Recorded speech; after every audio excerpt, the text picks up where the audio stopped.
When a desperate single father answered a Craigslist ad offering $10,000 for one weekend of pretending, he thought he'd hit rock bottom. When the woman who hired him nearly died protecting his daughter, he realized rock bottom was just the beginning. This is the story of a billionaire who needed a fake boyfriend to fool her parents and a broken man who refused to sleep on the sofa. Because sometimes the greatest love stories start with the biggest lies. Stay until the end and comment what city you're watching from so I can see how far this story travels. Callum Hayes had exactly $47 in his checking account when he saw the ad. Not $4,700, not $470. 47 actual dollars. The kind of number that made his stomach clench every time he opened his banking app, which he'd learned to do only when absolutely necessary, usually around 3 in the morning when sleep wouldn't come and the walls of his studio apartment felt like they were closing in. The Craigslist post was buried 6 pages deep in the gigs section, sandwiched between someone offering $15 to help move a couch and another person seeking a discreet companion for reasons Callum didn't want to imagine. He'd been scrolling for 2 hours, his phone's blue light the only illumination in the dark room, trying not to look at the stack of medical bills on the kitchen counter that had grown so tall it had started to lean like some kind of terrible Jenga tower of his failures as a father. Seeking, male actor companion for family event. Must be 28 to 35. Presentable, comfortable with improvisation. Compensation. $10,000 for one weekend. Discretion required. Serious inquiries only. $10,000. Callum read it 3 times, certain he'd misunderstood. $10,000 for a weekend. That was more than he made in 4 months of part-time carpentry work. More than enough to make a dent in Mira's medical debt. Maybe even enough to stop the collection agency from calling him 6 times a day with their polite threats wrapped in corporate pleasantries. His thumb hovered over the reply button. This was obviously a scam. Nobody paid $10,000 for a weekend unless something deeply illegal was involved. And Callum Hayes might have been broke and desperate and living in a 400-square-foot apartment that smelled perpetually of old carpet and the neighbors cooking, but he wasn't stupid. Except Mira had another appointment next week, and her inhaler prescription was running out, and the pediatric pulmonologist who actually understood her condition didn't take their insurance, what little insurance Callum could afford, and charged $200 per visit out of pocket. Except his daughter was 6 years old and deserved better than a father who had to choose between her medication and keeping the electricity on. Except sometimes desperation made even smart people do stupid things. Callum pressed reply before he could talk himself out of it. The response came in less than 20 minutes, which should have been his first warning sign. Thank you for your interest. Can you meet tomorrow at 2 p.m.? Address below. Please come alone and be prepared to discuss terms in person.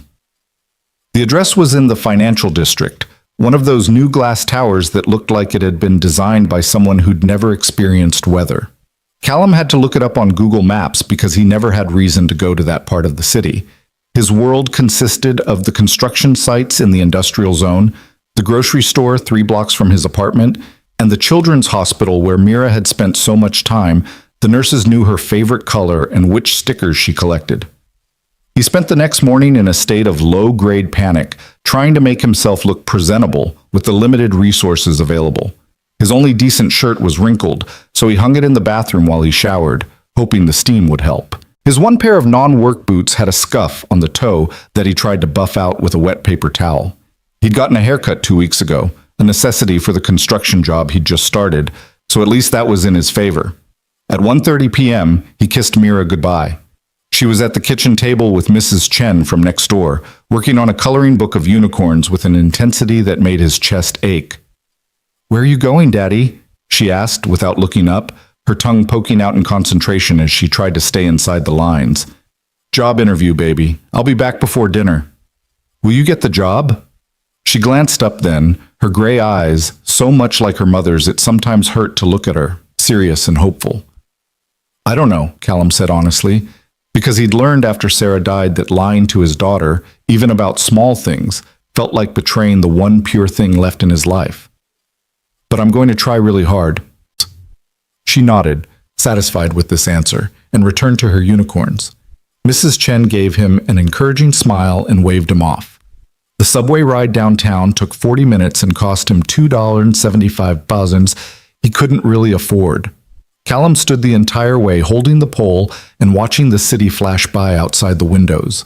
Apartment buildings giving way to commercial zones, giving way to the gleaming towers of the financial district where people made more in bonuses than he'd earn in a lifetime. The building's lobby was all marble and chrome, the kind of place where his boots squeaked on the polished floor, and the security guard looked at him like he was trying to decide whether to call the police. Callum showed him the address on his phone.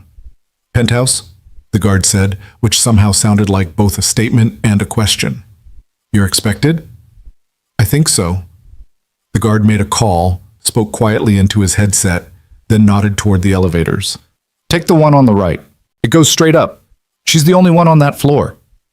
She. Callum filed that information away as he stepped into an elevator that was nicer than his entire apartment. The doors closed with a whisper-soft sound, and the ascent was so smooth he barely felt it. Numbers climbed on the digital display. 10, 20, 30, 40, 50, 60. The elevator stopped at 72. The doors opened directly into an apartment. Not a hallway. Not a lobby. An apartment. Callum stepped out into a space so large and white and minimalist it looked like something from a magazine. The kind of magazine he'd never buy but would flip through at the dentist's office, wondering who actually lived in places like this. Floor-to-ceiling windows showed the city stretched out below like a toy model. The furniture was angular and modern, all clean lines and expensive-looking materials. Art hung on the walls, the kind that was probably worth more than a car. And standing in the center of it all, pacing back and forth on heels that clicked against the hardwood floor with military precision, was a woman. She was younger than he'd expected, early 30s maybe, with dark hair pulled back in a severe ponytail and a face that would have been beautiful if it wasn't currently twisted in anxiety. She wore a black suit that probably cost more than Callum made in 6 months, and she was talking rapidly on her phone in a voice that carried the particular sharpness of someone used to being obeyed. "Don't care about their timeline, Marcus. The Nakamura contract is worth $400 million. They can wait 3 more days." She paused, listening. "Then tell them that. I'll be available by email, but not by phone. Family emergency." "Yes, that's what you tell them. A family emergency." She hung up without saying goodbye and finally seemed to notice Callum standing by the elevator. For a long moment, they just stared at each other. "You're early," she said.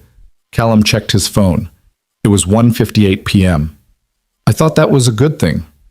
"It is, usually." She crossed her arms, studying him with an intensity that made him feel like a specimen under a microscope. "You're older than I expected." "I'm 32. Your ad said 28 to 35. "I know what my ad said." She resumed pacing, her heels clicking again. "Have you done this kind of work before?" "What kind of work, exactly?" She stopped, turned to face him fully. "Acting, improv, high-pressure social situations where you need to be someone you're not." "I did theater in high school," Callum offered, which was technically true, although his only major role had been as tree number 3 in a production of Into the Woods that his mother still had on VHS somewhere. The woman's expression suggested this wasn't exactly what she'd been hoping for, but she didn't send him away. Instead, she gestured to one of the angular couches. "Sit. We need to talk." Callum sat. The couch was somehow both incredibly comfortable and deeply uncomfortable at the same time, which seemed to be a theme in this apartment. The woman didn't sit. She paced to the window, looked out at the city for a moment, then turned back. "My name is Vivian Cross. Does that mean anything to you?" It shouldn't have. Callum Hayes lived in a world of medical bills and part-time work, and making sure his daughter had clean clothes for school.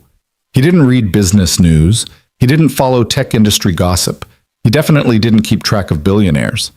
But he knew exactly who Vivian Cross was. Because 6 months ago, desperate and drowning, he'd done something he wasn't proud of. He'd researched every wealthy person in the city, looking for what? He didn't even know. Charity opportunities? Potential employers? Some kind of guardian angel who might magically solve his problems?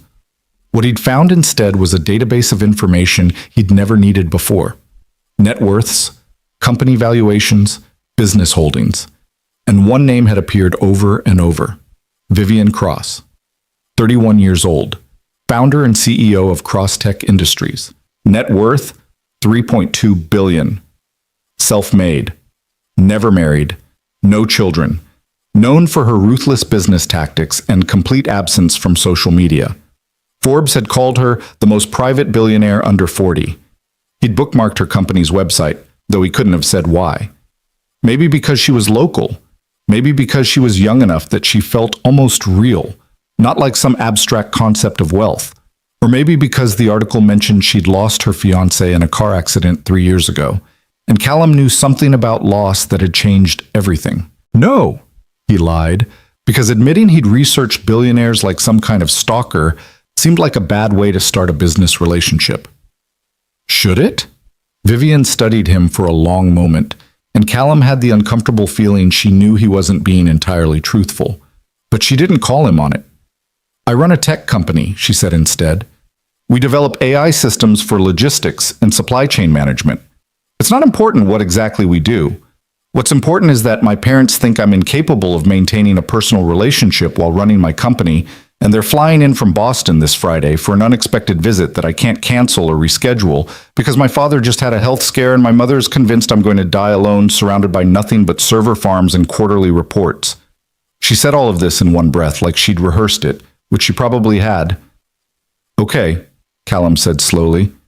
And you want me to pretend to be my boyfriend for the weekend? Vivian finally sat down, perching on the edge of a chair across from him with the posture of someone who'd never learned how to relax.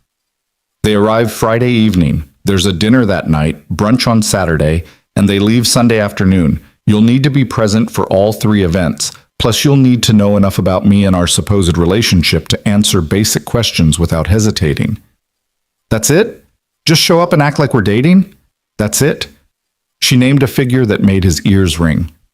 $10,000, $5,000 up front, $5,000 after Sunday. Cash if you prefer, or direct deposit if you give me your account information. Callum's mouth had gone dry. That's a lot of money for a weekend. I'm aware, but my time is worth considerably more than that, and having my parents satisfied that I'm not, quote, wasting my life in an ivory tower, unquote, is worth it to me to avoid 3 days of pointed comments about my biological clock and questions about why I can't just meet someone nice like my cousin Rebecca apparently has. There was something sharp and bitter in her voice when she mentioned cousin Rebecca. Callum should have said yes immediately, should have shaken her hand and taken whatever NDA she probably had prepared and walked out of there with enough money to breathe easier for the first time in 2 years. Instead, he heard himself say, "Why me? You could hire an actual actor, someone with experience, someone who wouldn't need your ad to include the words serious inquiries only, like you're worried about getting scammed." Vivian's expression shifted, something almost like respect flickering across her face. You answered my ad within the first hour it was posted. Your email address suggests you're not trying to maintain any kind of professional entertainment presence. CallumH2792@gmail isn't exactly a casting call name. You didn't ask for photos or personal information before agreeing to meet. And when I looked you up, yes, I looked you up, I found exactly 4 search results, none of which suggested you're trying to sell this story to tabloids or build some kind of social media presence off of it. She leaned forward slightly. You need money. I need discretion. That's a fair trade. You looked me up? Of course I did. I'm not an idiot. She pulled out her phone, scrolled for a moment. Callum Michael Hayes, 32, widower, 1 daughter, age 6. Currently employed part-time with Hendricks Construction. No criminal record. Credit score of 612, which honestly makes you a better person than half the men I've actually dated. The casual invasion of his privacy should have made him angry. Instead, all Callum could think was that his credit score was apparently now public knowledge, which was somehow more humiliating than anything else she could have said. I have a daughter, he said quietly. That's going to be a complication for your story. Your parents are going to ask about her. So we'll tell them about her. You're a single father. I'm dating a single father. That's not a scandal. It's a Hallmark movie. And when they want to meet her? Vivian hesitated. We'll cross that bridge if we come to it. Ideally, they won't. This is about them seeing me with someone, not conducting a background check on my entire fictional relationship. Callum studied her across the expensive coffee table. She was sitting very still now, but he could see tension in every line of her body, the way her fingers gripped her phone just a little too tightly, the way her jaw was clenched. She was terrified. Not of him, of something else. Something that had nothing to do with fake boyfriends and Craigslist ads. What happened? He asked. Why now? Why this weekend specifically? That's not part of the arrangement. I think it is, Callum said, because you're not the kind of person who does things impulsively. You researched me in less than 24 hours. You've probably had a dozen contingency plans drawn up. But something about this weekend has you spooked enough to hire a complete stranger to lie to your parents. He paused. So what happened? Vivian was quiet for a long moment. When she spoke, her voice was softer, more human. My father had a mild heart attack 3 weeks ago. He's fine. It was minor. He's recovering well. But it scared my mother, badly. And when she's scared, she needs to know that all her children are settled, taken care of. She called me last Sunday and said they were coming to visit. And I panicked and said I couldn't do dinner because I had plans with my boyfriend, and she got so excited that I couldn't take it back without breaking her heart. She looked down at her hands. My mother is the kindest person I've ever known. She deserves better than a daughter who lies to her. But she also deserves to not spend this visit worrying about whether I'm going to end up alone because I'm too focused on work to notice my life passing by. It was the most honest thing she'd said since he walked in. Okay, Callum said. I'll do it. Vivian's head snapped up. Just like that? Just like that, but I have conditions. Of course you do. But she looked almost amused now, the terror receding slightly behind that polished armor. Name them. Half the money up front, like you said, but I want it before Friday, not the day of. I have bills to pay, and I need to make sure the check actually clears before I commit a weekend to this. Done. What else? If your parents do want to meet my daughter, that's on the table. But Mira doesn't lie. She's 6. So if they ask her questions, I'm telling her the truth ahead of time, that we're pretending because it makes your parents happy. She's smart enough to understand that, but only if I'm honest with her. Vivian considered this. That's actually better than trying to convince a 6-year-old to maintain a cover story. Agreed. Anything else? Yeah, Callum met her eyes. When this is over, when your parents leave on Sunday and we've successfully convinced them you're not dying alone, we're done. You don't contact me again. You don't send birthday gifts to Mira.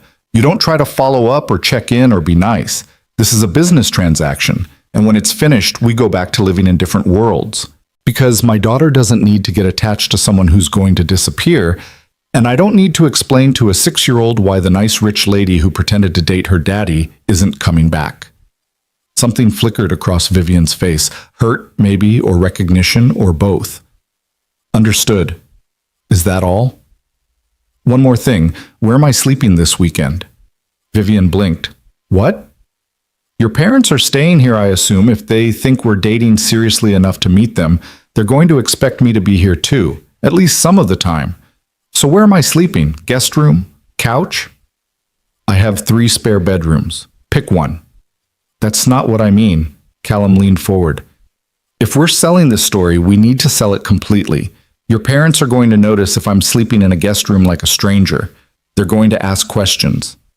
Vivian's expression had gone very carefully neutral. What exactly are you suggesting?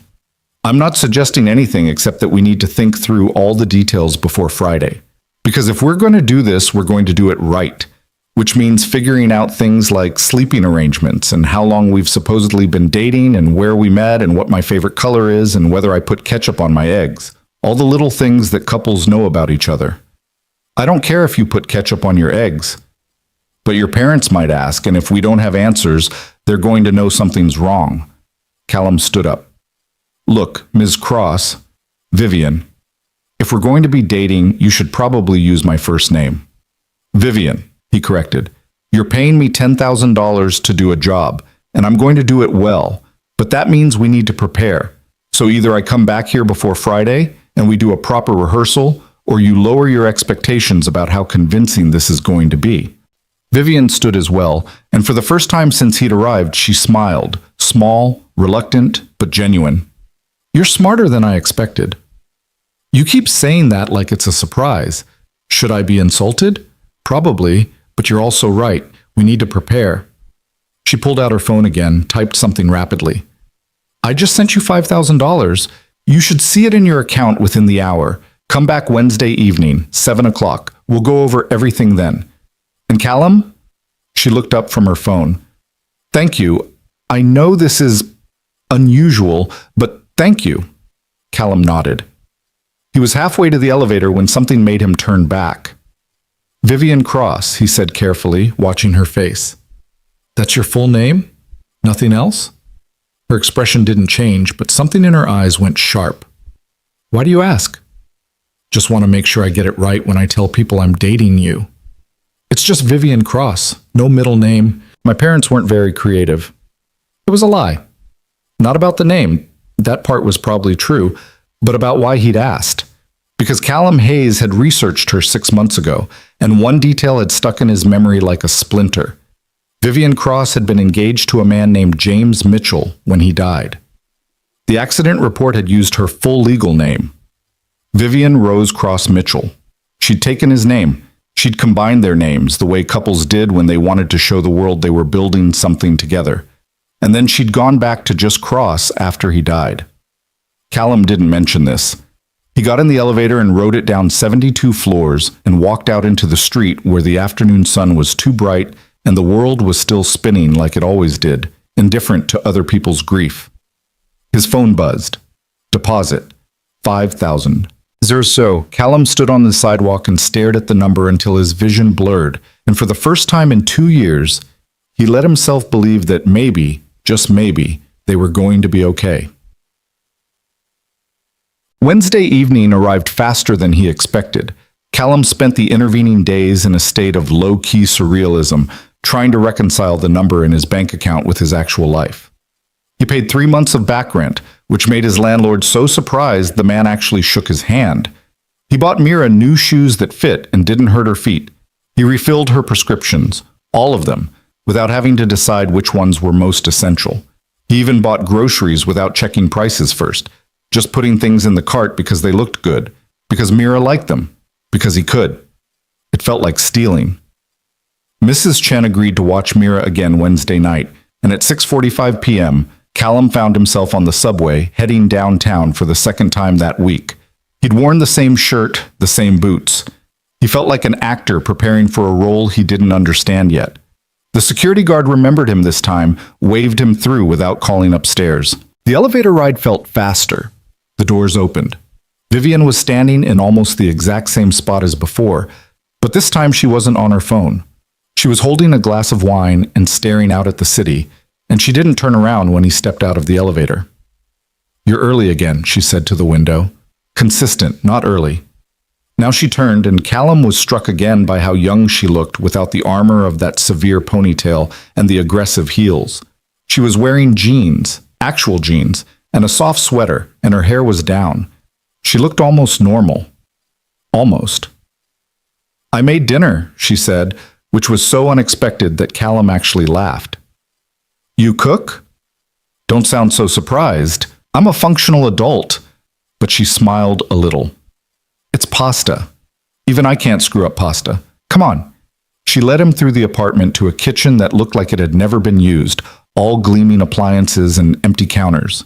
But there was a pot of water boiling on the stove and the smell of garlic bread in the air. And when Vivian pulled out plates, Callum noticed her hands were shaking slightly.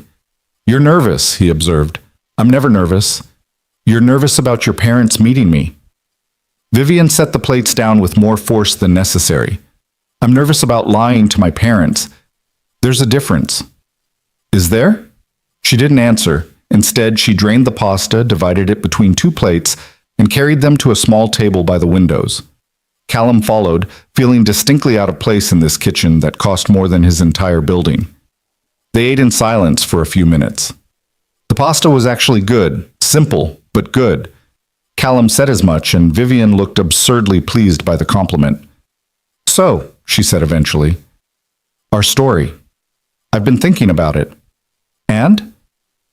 We met 4 months ago at a coffee shop in Chelsea. I was there for a meeting that got canceled. You were there working on a laptop. We started talking about the book I was reading. What book? Vivian blinked. Does it matter? If your parents ask what drew us together, we need details, real details. What book? I don't... I don't read fiction much, too busy. Then let's make it something else. Maybe we met at a hardware store. I was there buying supplies for a job. You were there trying to figure out how to fix something in your apartment. I have people to fix things in my apartment, which is exactly why it makes sense. You were trying to do it yourself for once, completely lost, and I helped you. Callum warmed to the story. It was charming. You were charming, out of your element, but determined to figure it out anyway. Vivian considered this. I like that better than the coffee shop. It feels more real. Because it is real, or close to it. The best lies are the ones that live next to the truth. You're good at this, Vivian observed. I'm really not. I just know that if we're going to convince your parents, we need to convince ourselves first. He set down his fork. So tell me about them. Your parents. What are they like? And Vivian did. She told him about Margaret Cross, who'd been a high school English teacher before retiring and who loved old movies and mystery novels and made the world's best apple pie. She told him about her father, David, who'd been an engineer and still couldn't stop himself from trying to fix things that weren't broken just to see how they worked. She told him about growing up in Boston, about family dinners around a table too small for everyone, about how her mother always set an extra place just in case someone needs it. She told him all of this in a voice that got softer and sadder as she spoke, until Callum understood what she wasn't saying. She loved her parents desperately, and she was terrified of disappointing them. They sound like good people, he said when she finished. They are. The best. Vivian looked down at her wine glass. Which is why I hate lying to them. Then don't. She looked up sharply. What? Don't lie. Not completely. Callum leaned forward. Tell them we're dating, yes. But tell them the truth about everything else. Tell them I'm a single dad working construction. Tell them I'm broke and struggling and nowhere near your league. Tell them all the real things and just skip over the part where this is a business arrangement. Because the more truth we include, the less we have to remember. They'll never believe you're my type. Maybe I'm not. Maybe that's what makes it interesting. Callum held her gaze. Or maybe your parents are smart enough to know that people surprise us. That sometimes the right person shows up in the wrong package, at the wrong time, and everything changes anyway. Vivian was quiet for a long moment. When she spoke, her voice was barely above a whisper. You don't know me well enough to say things like that. I know you hired a stranger off Craigslist rather than admit to your parents you're alone. I know you're scared enough of their disappointment that you're willing to pay $10,000 to avoid it. And I know that when you talk about them, you look like someone who's lost something they can't get back. He paused. I know what that looks like because I see it in the mirror every morning. Her eyes were bright with unshed tears. Your wife? Sarah. She died 2 years ago. Car accident. Drunk driver ran a red light. The words came out flat, practiced, the way they always did now. Mira was 4. She doesn't remember her mother very well, which might be a blessing or a curse, depending on the day. I'm sorry. Don't be. Everyone's sorry. Sorry doesn't change anything. Callum stood up, suddenly needing to move. My point is, I understand loss. I understand what it's like to pretend you're okay when you're not. So if you need to tell your parents I'm your boyfriend to make them happy, fine. But don't make yourself into someone you're not. They'll see through it. Vivian stood as well. They were standing close now, close enough that he could see gold flecks in her brown eyes, close enough that the expensive perfume she wore mixed with the garlic from dinner in a way that should have been absurd but somehow wasn't. What happened to him? Callum asked quietly. Your fiancé, James. All the color drained from her face. How do you... I lied to you on Monday when you asked if I knew who you were. He didn't look away. I looked you up months ago when things were really bad and I was desperate.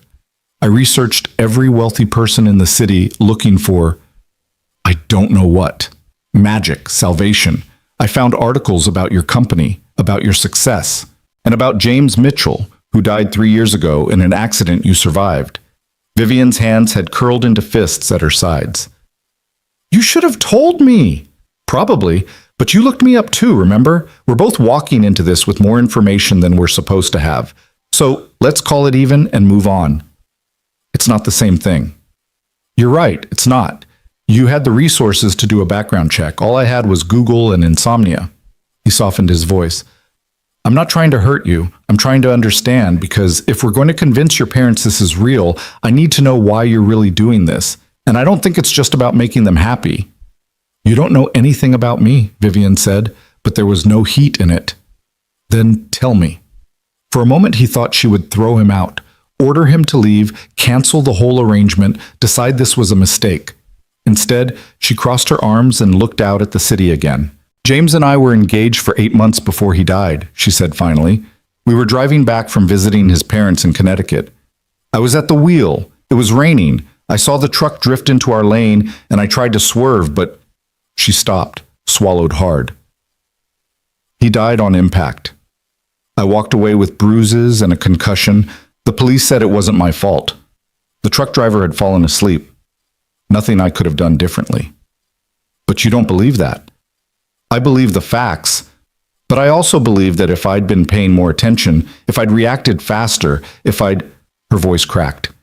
It doesn't matter what I believe. He's dead. And I spent the last 3 years building an empire because at least that's something I can control. At least that won't leave me. And your parents? Want me to move on. Want me to be happy. Want me to find someone new and get married and have children and live the life James and I talked about before. She pressed her hands to her face.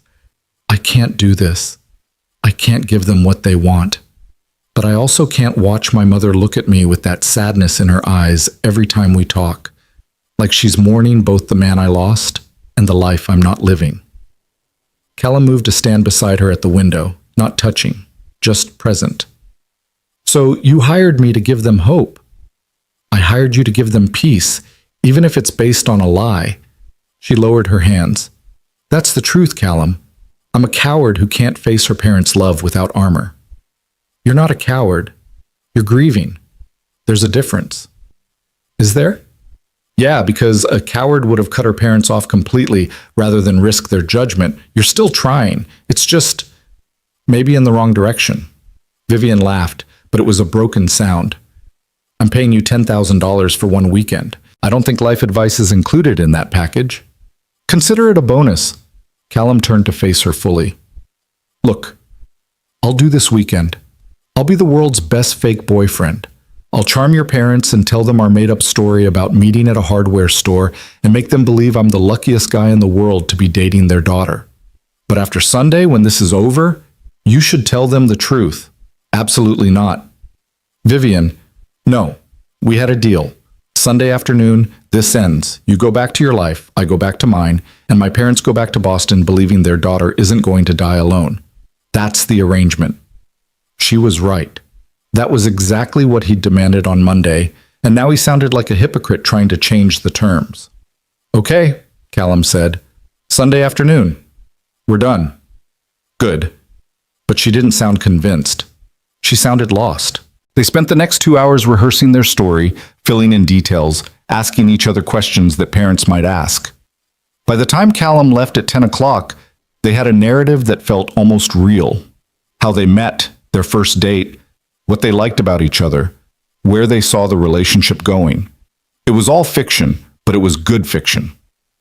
As he rode the elevator down, Callum tried to ignore the uncomfortable feeling that somewhere in the last 2 hours, some part of the story had stopped feeling like acting. He tried to ignore it. He failed. Friday arrived with the weight of inevitability. Callum spent the morning finishing a job for Hendricks Construction, hammering in the last of the deck boards on a renovation in Queens, while his boss complained about lumber prices. His hands hurt by the time he was done, splinters embedded in his palms despite the gloves, but there was something satisfying about physical work, about seeing something take shape under his hands, about creating something that would last. At 3 o'clock, he went home, showered, put on his one decent shirt again. Mira watched him from her spot on the couch, her coloring book spread around her like a fortress. You look fancy, Daddy. I'm meeting some people. What kind of people? Callum sat down beside her, careful not to disturb the crayons. Remember how I told you I got a job helping someone this weekend? Mira nodded seriously. Well, the person I'm helping is named Vivian, and her parents are visiting, and she wants them to think we're friends. Good friends. So, I'm going to pretend for a little while that we know each other really well, okay? Like acting. Exactly like acting, like when you play pretend with your friends at school. Okay. Mira went back to coloring, apparently satisfied with this explanation. Then she looked up again. Is Vivian nice? I think so. I don't know her very well yet. Will I meet her? Maybe. If her parents want to meet you, would that be okay? Mira considered this with the seriousness she brought to all major life decisions. Will she like me? Baby, everyone likes you. You're the best kid in the world. She grinned at him, gap-toothed and perfect. You have to say that. You're my dad. Doesn't make it less true. Mrs. Chen arrived at 4 to watch Mira for the evening. Callum had packed an overnight bag, just in case, though Vivian had said he probably wouldn't need to stay over on Friday night. Her parents weren't arriving until 7, and dinner would only last a few hours. The subway ride downtown felt different this time. Final. Like he was crossing some invisible line he couldn't uncross. The security guard waved him through without comment. The elevator rose, the doors opened. Vivian was waiting, and this time she looked like the woman from the articles. Hair perfect, makeup flawless, wearing a dress that probably cost more than his car used to before he sold it to pay medical bills. But her hands were shaking as she smoothed down the fabric. You're early again, she said. It's 6:30. You said to be here by 7. I know, She took a breath. They're going to be here in 30 minutes and I'm terrified and I don't know why I'm telling you this. Because I'm the only person who knows this isn't real, which makes me the only person you can be honest with. She stared at him for a moment, then laughed, sharp and startled. That's depressingly accurate. Come here. Callum set down his bag and held out his hand. Vivian looked at it like it might bite her. What are you doing? Practice. If we're going to convince your parents, we need to be comfortable with each other. So come here. She took his hand. It felt small in his, delicate, though he knew from the calluses on her fingers that she worked as hard as he did, just in different ways. Callum pulled her closer, not quite touching, but close enough to feel the heat of her body. Breathe, he said quietly. Just breathe. It's going to be fine. You don't know that. No, but I know you're strong enough to handle it either way. He squeezed her hand gently. And if it all goes sideways, we'll order pizza and watch terrible movies, and I'll tell your parents I eat pineapple on it just to horrify them. You wouldn't dare. Try me. She was smiling now, the terror receding slightly. Thank you for this, for... She gestured vaguely between them. All of it. Thank me on Sunday when we've actually pulled this off. The elevator dinged. They both froze. Vivian's hand tightened on his, suddenly vice-tight. They're early, she whispered. Oh God, they're early. Then we'd better be convincing. Callum didn't let go of her hand. Instead, he positioned himself beside her, casual and comfortable, like this was exactly where he belonged. The elevator doors opened, and Callum Hayes met the people he would be lying to for the next 3 days, all while wondering why it felt so much like coming home. Margaret and David Cross stepped out of the elevator carrying the kind of luggage that suggested they'd prepared for every possible scenario, matching rolling suitcases, a garment bag, and what appeared to be a cooler that Margaret clutched like it contained state secrets. Vivian, sweetheart! Margaret's face lit up with such pure joy that Callum felt a pang of guilt before anyone had even spoken a word. She was shorter than her daughter, rounder, with silver hair cut in a practical bob and eyes that crinkled at the corners from decades of smiling. She wore a cardigan covered in small embroidered flowers and sensible shoes, and she rushed forward to envelop Vivian in a hug that lifted her daughter slightly off the ground despite the height difference. Hi, Mom. Vivian's voice was muffled against her mother's shoulder, but Callum heard the emotion in it, relief and love and something that sounded dangerously close to tears. David Cross followed more slowly, rolling both suitcases with the practiced efficiency of a man who'd spent a lifetime managing logistics. He was tall and lean, with a full head of white hair and Vivian's same sharp eyes behind wire-rimmed glasses. He wore khakis and a button-down shirt, and when he smiled at his daughter, his entire face transformed. There's our girl, he said warmly, waiting his turn for a hug. Looking good, Viv. How's the Nakamura deal coming? Dad, you just got here. Can we maybe not talk about work for 5 minutes? I'll time it. David pulled out his phone with mock seriousness, but he was grinning as he embraced his daughter. Margaret had finally released Vivian and was now looking at Callum with undisguised curiosity and delight. And you must be the famous boyfriend we've heard absolutely nothing about until 5 days ago. Mom, I'm teasing, sweetheart. Mostly. Margaret approached Callum with her hand extended, though her eyes were already scanning him with the particular intensity of a mother evaluating her daughter's choices. Margaret Cross, it's wonderful to meet you. Callum Hayes, ma'am. The pleasure's mine. He shook her hand and she had a firm grip that surprised him. And I apologize for the secrecy. Vivian's been protective of her privacy. That's one word for it, David said, joining them and offering his own handshake. His grip was even firmer, the kind that made a statement. David, and please skip the sir and ma'am business. Makes us feel ancient. You are ancient, Dad, Vivian said, but her voice was fond. Come on, let me show you to your room. You can get settled before dinner. As Vivian led her parents deeper into the apartment, Margaret kept glancing back at Callum with an expression he couldn't quite read. Curiosity, yes, but also something that looked almost like hope, which made the guilt in his chest expand until it was hard to breathe. David was examining the apartment with an engineer's eye, occasionally making small noises of approval at the structural elements. This place must cost a fortune in property taxes alone. How many square feet? Dad? What? I'm just curious about the engineering. These floor-to-ceiling windows, the weight distribution must be fascinating. It's 4,000 square feet, Vivian said, resigned. And yes, the engineering is very impressive. Callum, can you help with the cooler? He'd been standing awkwardly by the elevator, unsure whether he should follow or wait or excuse himself entirely. The cooler gave him a purpose. He lifted it, heavier than expected, and followed the group down a hallway lined with abstract art that probably cost more than his annual income. The guest room was larger than Callum's entire apartment, with its own bathroom and a king-size bed that looked like something from a hotel magazine. Margaret immediately began unpacking with the efficiency of someone who'd done this 1,000 times, pulling out framed photos and a small plant and what appeared to be homemade cookies wrapped in foil. I brought your favorite, she told Vivian, holding up the foil package. Chocolate chip with walnuts, and some for Callum, too, of course. You didn't have to do that, Mrs. Cross. Margaret, please. And of course I did. Vivian tells me you have a daughter. I assume she likes cookies? Callum felt Vivian tense beside him. They'd discussed this possibility, but having it happen so quickly threw him off balance. Mira's 6, so yes, she's definitely a fan of cookies. That's really kind of you.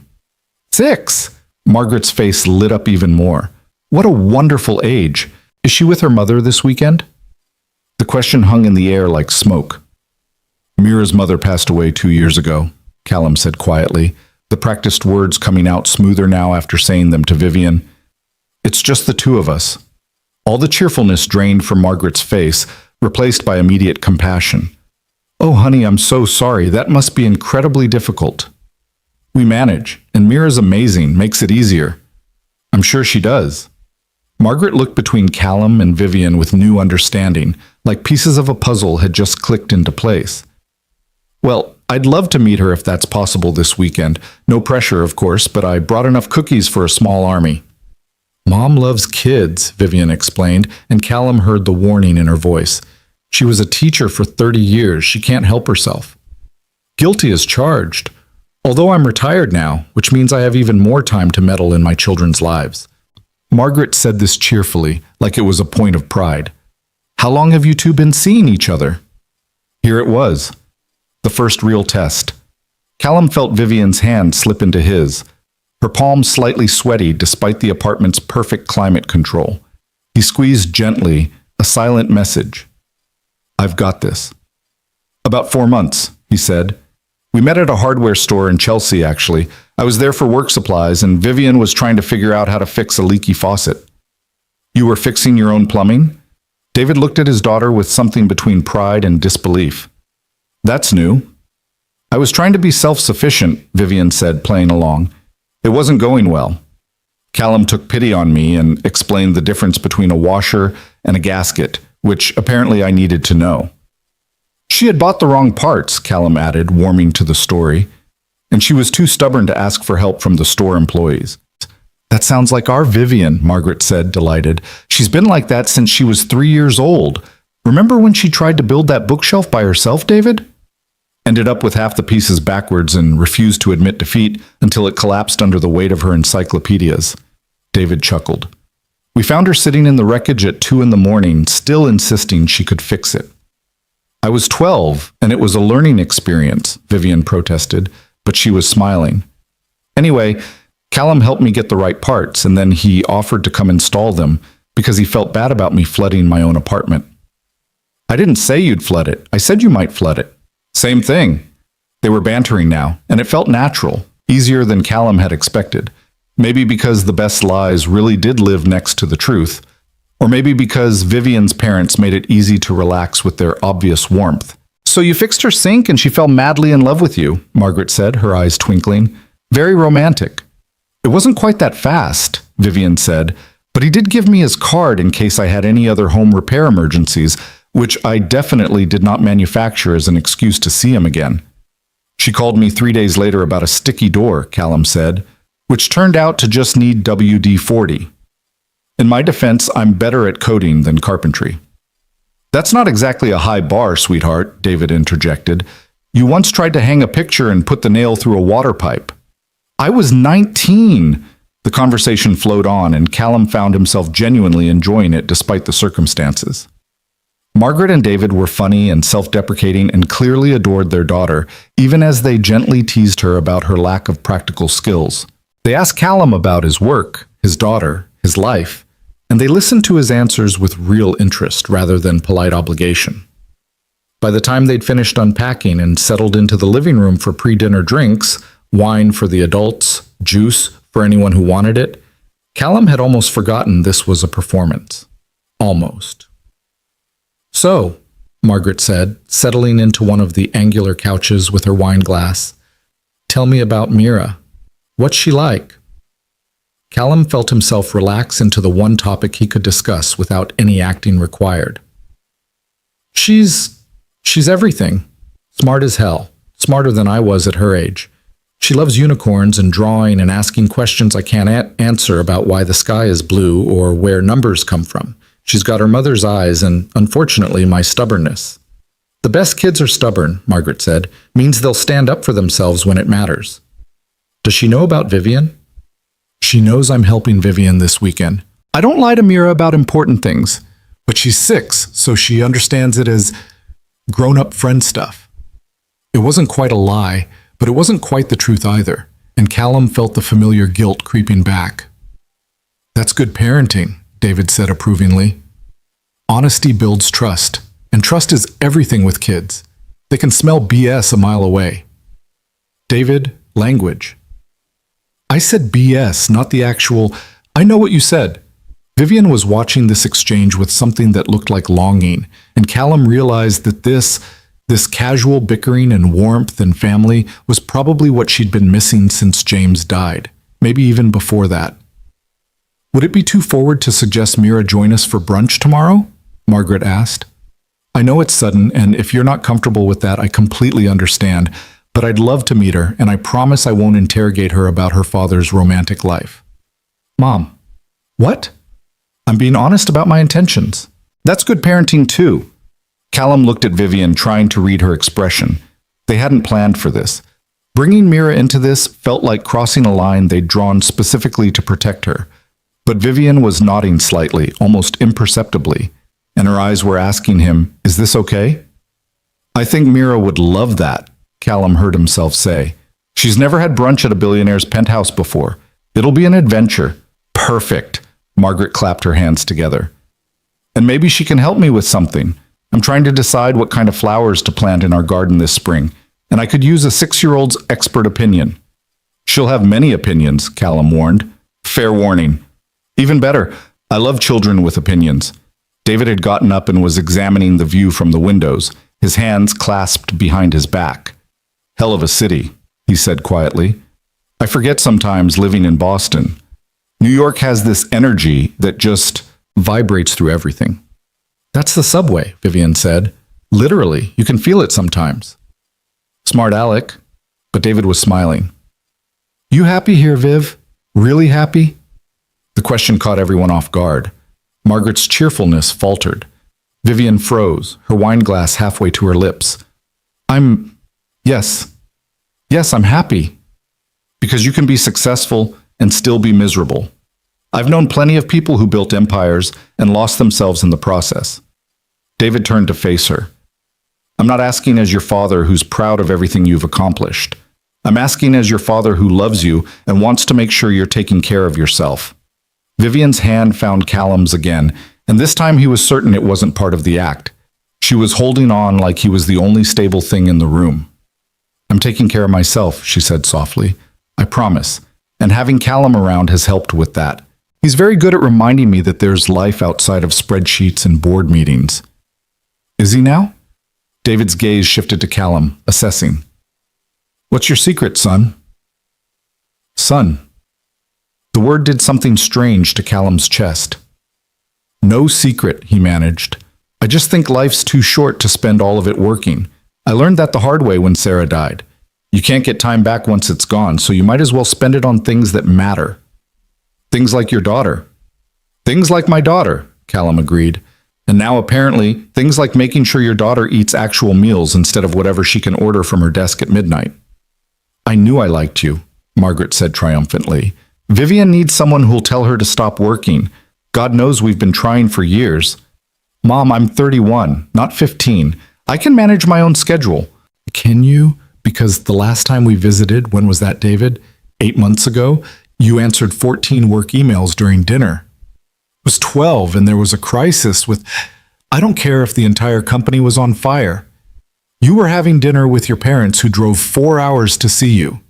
Margaret's voice had gone sharp, though not unkind. That's what I'm talking about, sweetheart. You're so busy building your empire that you're forgetting to build a life. Vivian looked like she'd been slapped. Callum squeezed her hand harder, trying to offer comfort he wasn't sure he had the right to give. Margaret, David said quietly, maybe now's not... When is the right time, David?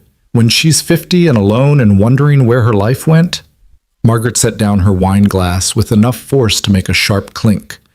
I'm sorry, Vivian. I know I promised myself I wouldn't do this weekend. But watching you work yourself to death for the last 3 years while you refuse to process what happened with James has been killing me slowly, and her voice cracked. I just want my daughter back. The silence that followed was suffocating. Callum wanted to leave, wanted to give them privacy for this conversation that felt too raw and personal for a stranger to witness.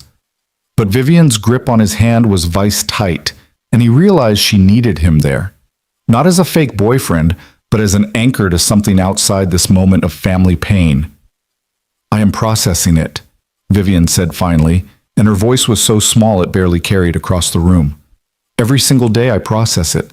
I just do it quietly, where you can't see it because if I fall apart, the company falls apart, and I can't let that happen. James and I built Crosstech together. It's all I have left of him. No, honey. Margaret was crying now, tears streaming down her face. You have his love. You have the memories. You have the person you became because he was in your life. The company is just a company. It's not him. It feels like him. I know it does, but that's not the same thing.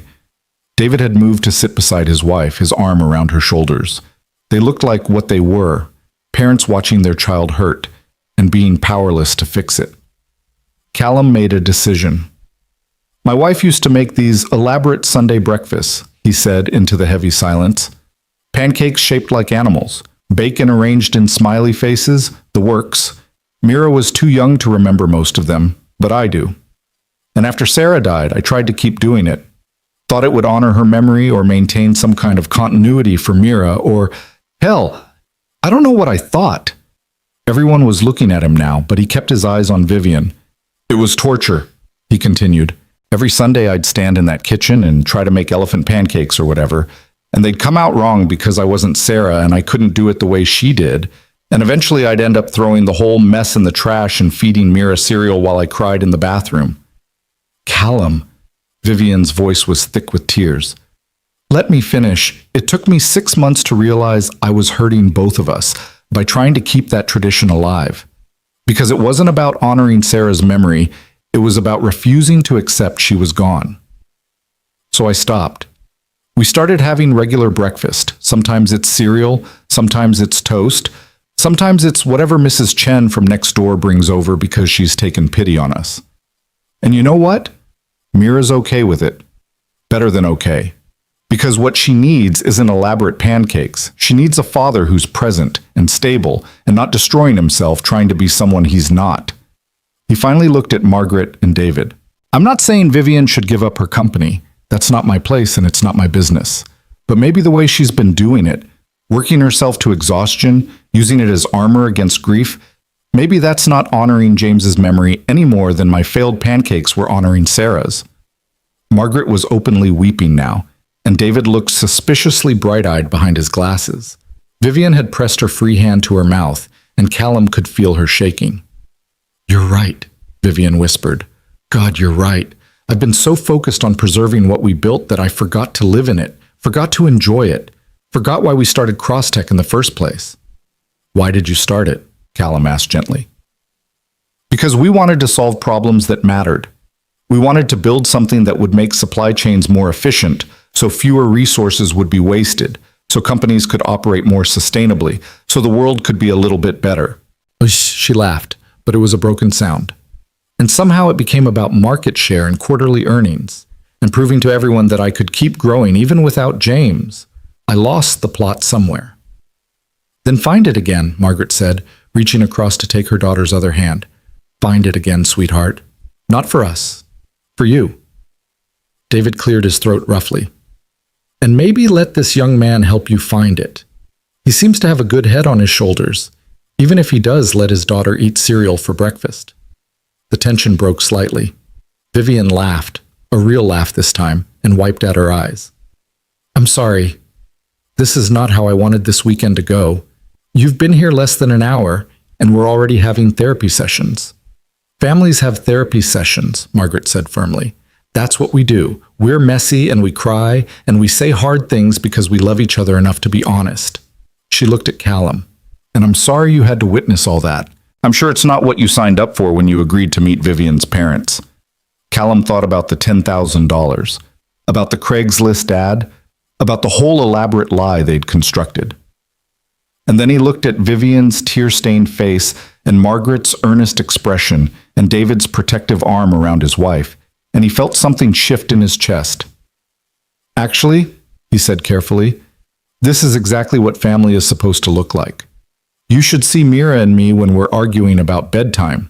Way messier than this." "I doubt that's possible," Vivian said, but she was smiling slightly. "Oh, you haven't seen Mira in full stubborn mode. It's impressive and terrifying." "She gets that from you, I assume?" "Absolutely. I take full credit for all her difficult qualities and none of the good ones." They were flirting now, somehow, in the aftermath of emotional devastation.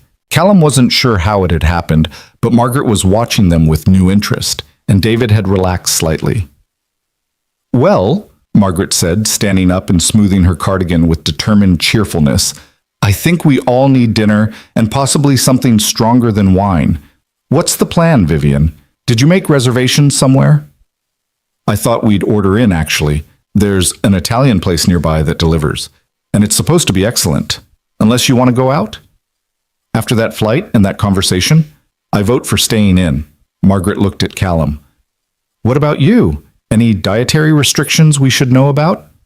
"I'll eat pretty much anything. Construction work burns calories fast." "Perfect. Then we'll order a feast and maybe play some cards after dinner. Do you play cards, Callum?"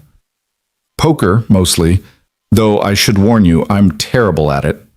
"Even better. I like winning." Margaret's eyes twinkled. "David, go get the cards from the suitcase. Vivian, order enough food for 8 people. Callum, come help me figure out this fancy coffee maker, because I need caffeine if I'm going to stay up past 9 o'clock." And just like that, the evening shifted from confrontation to something approaching normalcy. Callum followed Margaret to the kitchen, where she immediately began examining Vivian's espresso machine with the focused intensity of someone trying to decode alien technology. "I'm sorry about earlier," she said quietly as she poked at various buttons. I didn't mean to ambush Vivian like that, or you for that matter, but sometimes the truth just comes out, you know? I get it. You're worried about her. I'm terrified for her. Margaret abandoned the coffee maker and turned to face him.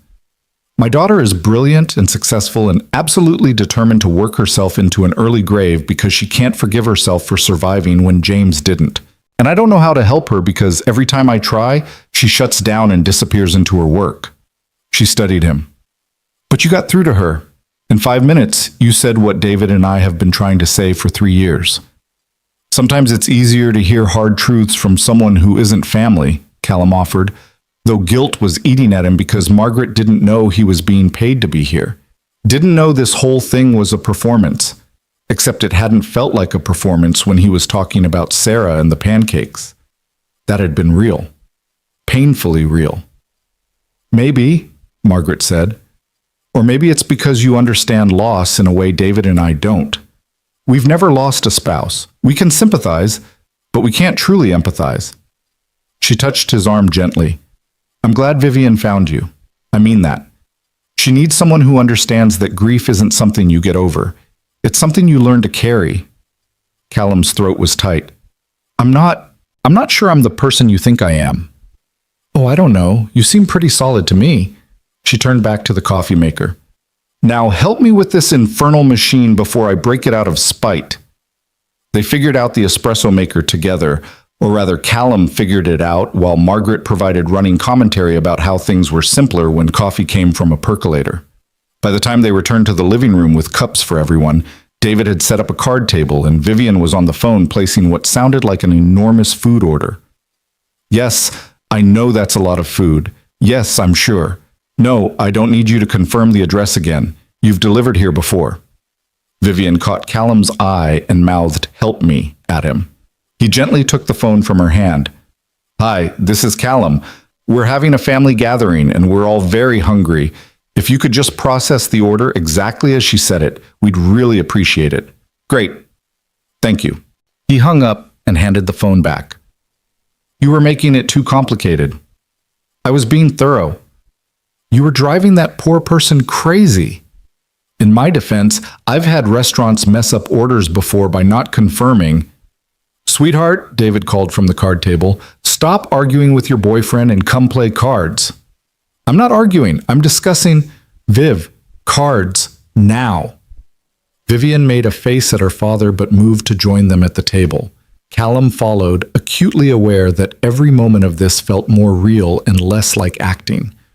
Margaret dealt the cards with practiced efficiency, explaining the rules of what turned out to be a complicated variant of poker that involved wild cards and mysterious scoring that seemed to change based on Margaret's whims. This doesn't seem like regulation poker, Callum observed after the third hand. That's because it's cross-family poker, David explained. Margaret makes up rules as she goes along to ensure she wins. I do not make up rules. I simply remember rules that the rest of you forget. That's literally the same thing, Mom. Is it, though? They played cards and drank coffee and waited for dinner, and Callum found himself relaxing despite the circumstances. Margaret was funny and sharp, asking questions about his work, and Mira that felt genuine rather than interrogative. David shared stories about Vivian's childhood, the bookshelf incident, the time she tried to rewire their television and blew a fuse for the entire house, the science fair project that had somehow involved building a small trebuchet that launched water balloons at unsuspecting neighbors.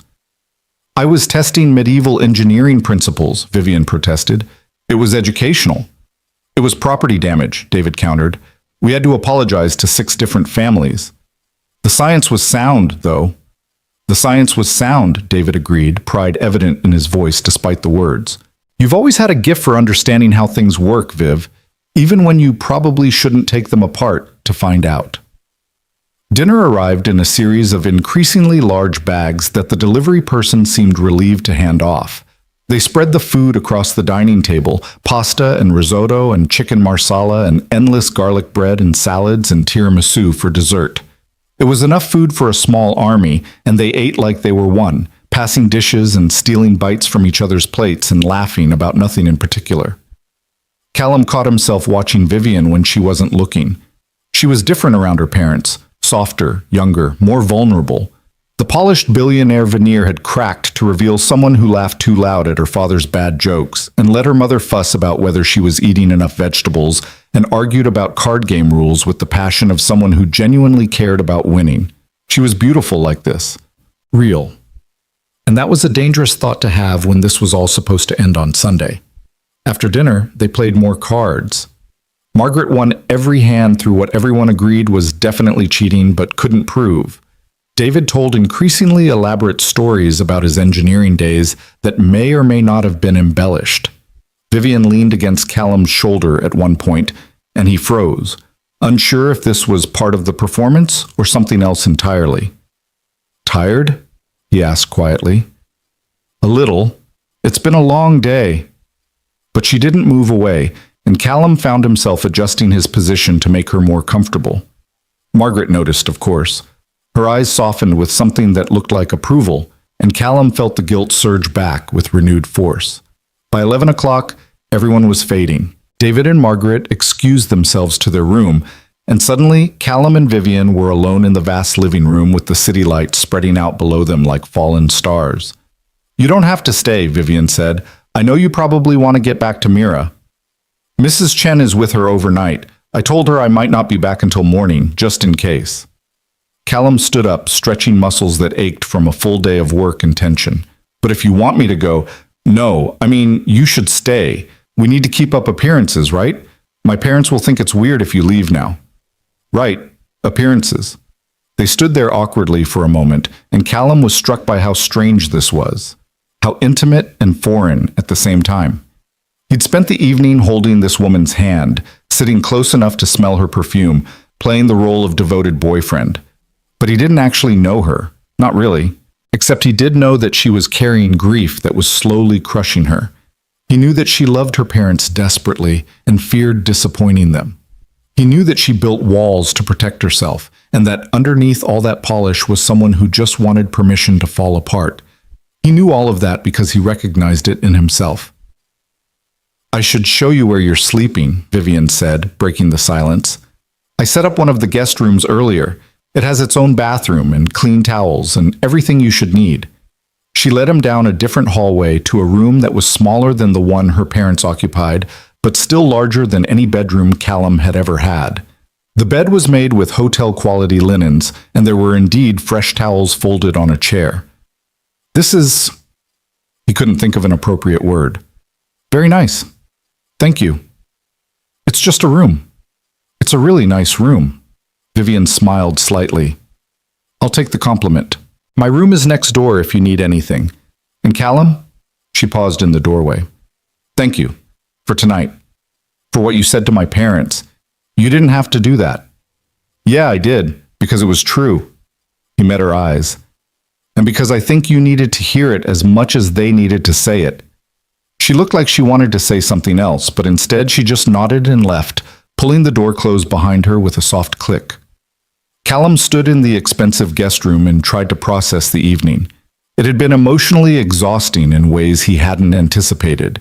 He'd expected to play a role, smile and nod and make small talk. He hadn't expected to witness a family in crisis or to share his own grief or to feel this strange connection to a woman he barely knew. He definitely hadn't expected to like Margaret and David Cross as much as he did. His phone buzzed. A text from Mrs. Chen with a photo of Mira asleep on the couch, surrounded by her coloring books. "Out like a light at 9:30. "All good here. See you tomorrow." Callum texted back his thanks and set his phone on the nightstand. He should sleep. Tomorrow would bring brunch with his daughter in a billionaire's penthouse, which was a sentence he never thought he'd think. But sleep felt impossible with his mind racing. He changed into the t-shirt and sweatpants he'd packed, brushed his teeth with the toothbrush Vivian had thoughtfully left in the bathroom, and lay down on the most comfortable bed he'd ever experienced.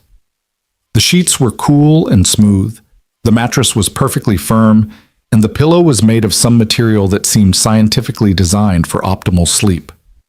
He stared at the ceiling and thought about Sarah, about the last time they'd been truly happy together, before the medical issues started, before the bills piled up, before everything fell apart. She would have liked Margaret and David, he thought, would have appreciated their warmth and humor, would have probably given him hell about taking money to lie to such genuinely good people. He thought about Vivian in the next room, alone with her grief and her empire, and her crushing need to prove she could survive without falling apart. He thought about the $10,000 that was supposed to make everything better, but somehow made everything more complicated. And he thought about Sunday, when this would all be over and he'd go back to his real life, and Vivian would go back to hers, and they'd both pretend this weekend never happened. Except he was starting to suspect it would be impossible to forget. Callum must have eventually fallen asleep because he woke to sunlight streaming through windows he'd forgotten to close and the smell of coffee coming from somewhere in the apartment. He checked his phone. 8:30. Later than he usually slept, but then again, he'd been up past midnight thinking in circles. He showered quickly, dressed in clean clothes, and followed the coffee smell to the kitchen, where he found David standing at the counter with the espresso machine, looking like he was trying to negotiate with a hostile foreign power. "Morning," Callum said. "Need help?" "Please. Margaret sent me to make coffee, and I'm pretty sure I've just declared war on this thing." David stepped back. "You figured it out last night. Want to work your magic?" Callum walked David through the process, and within a few minutes they had 2 cups of what smelled like excellent coffee. David took a grateful sip and sighed with satisfaction. "Thank you. I was about to give up and drink instant." He leaned against the counter. So, you and my daughter." Here it was, the father-to-boyfriend talk that Callum had been dreading. "Yes, sir. I mean, David, how serious is this? And I'm not asking as someone who's going to give you the protective father speech. I'm asking because I need to know if you're going to break her heart." Callum's mouth went dry. She's been through enough, Callum. The thing with James destroyed her in ways she'll never admit. She rebuilt herself, but the foundation is still cracked. So I need to know if you're in this for real or if you're just passing through." The guilt was back, stronger than ever, a physical weight in his chest. David was looking at him with such earnest concern, such parental protectiveness, and Callum wanted to tell him the truth, wanted to confess the whole arrangement, the Craigslist ad, the money. But he couldn't, because that would devastate Vivian, would confirm every fear her parents had about her being too focused on work to build real connections, would turn this whole weekend into a humiliating disaster. "I care about her," Callum said, and it was true even though it shouldn't be. "I know it's only been 4 months, and I know we're from different worlds, but I care about her, and I'm not going to hurt her if I can help it." David studied him for a long moment, then nodded slowly. "Okay. I believe you, and for what it's worth, I think you're good for her. She looks at you differently than she looked at anyone after James. Like maybe she's allowing herself to feel something again." Callum felt like he'd been punched. "I don't know about that. I'm her father. I know." David took another sip of coffee. "Just be patient with her, okay? She's going to fight this. She's going to try to logic her way out of having feelings because feelings are messy and unpredictable and she can't control them. But if you're patient and you stick around and you keep being exactly who you were last night, honest and kind and willing to call her on her bullshit, I think she'll get there." "I'll do my best," Callum managed, because what else could he say? Margaret emerged from the guest room then, already dressed and cheerful despite the early hour. "Good morning. Is that coffee I smell? David, tell me you didn't break the machine." Callum saved me from myself. "My hero." Margaret accepted the cup David handed her. "Is Vivian up yet?" "Haven't seen her." "I'll go check. We need to figure out what time Mira is coming over for brunch." Margaret disappeared down the hallway, and Callum heard her knock softly on Vivian's door. He looked at David, who was watching him with an expression Callum couldn't quite read. "You're a good man, Callum Hayes," David said quietly. "Don't let anyone tell you different." And Callum wanted to argue, wanted to explain that good men didn't take money to lie to people, that good men didn't play with other people's emotions for profit, that he was anything but good. But David had already turned away, and the moment passed, and Callum was left holding his coffee and wondering how everything had gotten so complicated so fast. Vivian emerged a few minutes later, her hair still damp from a shower, wearing jeans and a sweater that made her look young and approachable. She smiled when she saw Callum, and it was a real smile, the the kind that reached her eyes. "Morning," she said. "Sleep okay?" "Better than I have in years, honestly. That guest room bed is incredible." "Good, I'm glad." She moved to the coffee maker with the confidence of someone who actually knew how to use it, and Callum watched as she made herself a cup with practiced efficiency. "I was thinking we should have Mira over around 10:30. That gives us time to get everything set up and for Mom to finish whatever elaborate brunch she's planning." "Wait, your mother is cooking?" "God, no. She's ordering from the same Italian place as last night, but she's calling it cooking because she's going to plate it herself." Vivian lowered her voice. "My mother has many talents. Cooking is not one of them. My father has very politely eaten burnt toast and questionable casseroles for 40 years because he loves her." "That's actually kind of beautiful." "It's definitely something." She took a sip of coffee, watching him over the rim of her cup. "How are you doing, really? Last night was a lot." "I'm okay. Your parents are great, by the way, in case I didn't say that clearly enough last night." "They like you too. My mom told me this morning that she approves, which apparently is a big deal." "Does she not usually approve?" "She approved of James, and she was politely horrified by the guy I dated in college who turned out to be running a pyramid scheme. So you're batting in good company." They were alone in the kitchen, and the morning light coming through the windows made everything feel soft and possible. Callum found himself moving closer without meaning to, drawn by something he couldn't name. "Vivian," he started, not sure what he wanted to say, but Margaret chose that moment to bustle back into the kitchen with her phone. "I'm placing the brunch order. Vivian, what does a 6-year-old eat? Besides cookies, I mean." "Callum would know better than me." "Pancakes," Callum said. "Mira loves pancakes. And fruit. And honestly, she'll probably eat anything if you tell her it's special." "Perfect. Special pancakes and fruit it is." Margaret began scrolling through her phone with determination. The moment was broken, and maybe that was for the best. Callum checked the time, 9:15. He should go pick up Mira soon, get her dressed in something presentable, prepare her for meeting Vivian's parents. "I should head out," he said. "Get Mira ready. We'll be back by 10:30.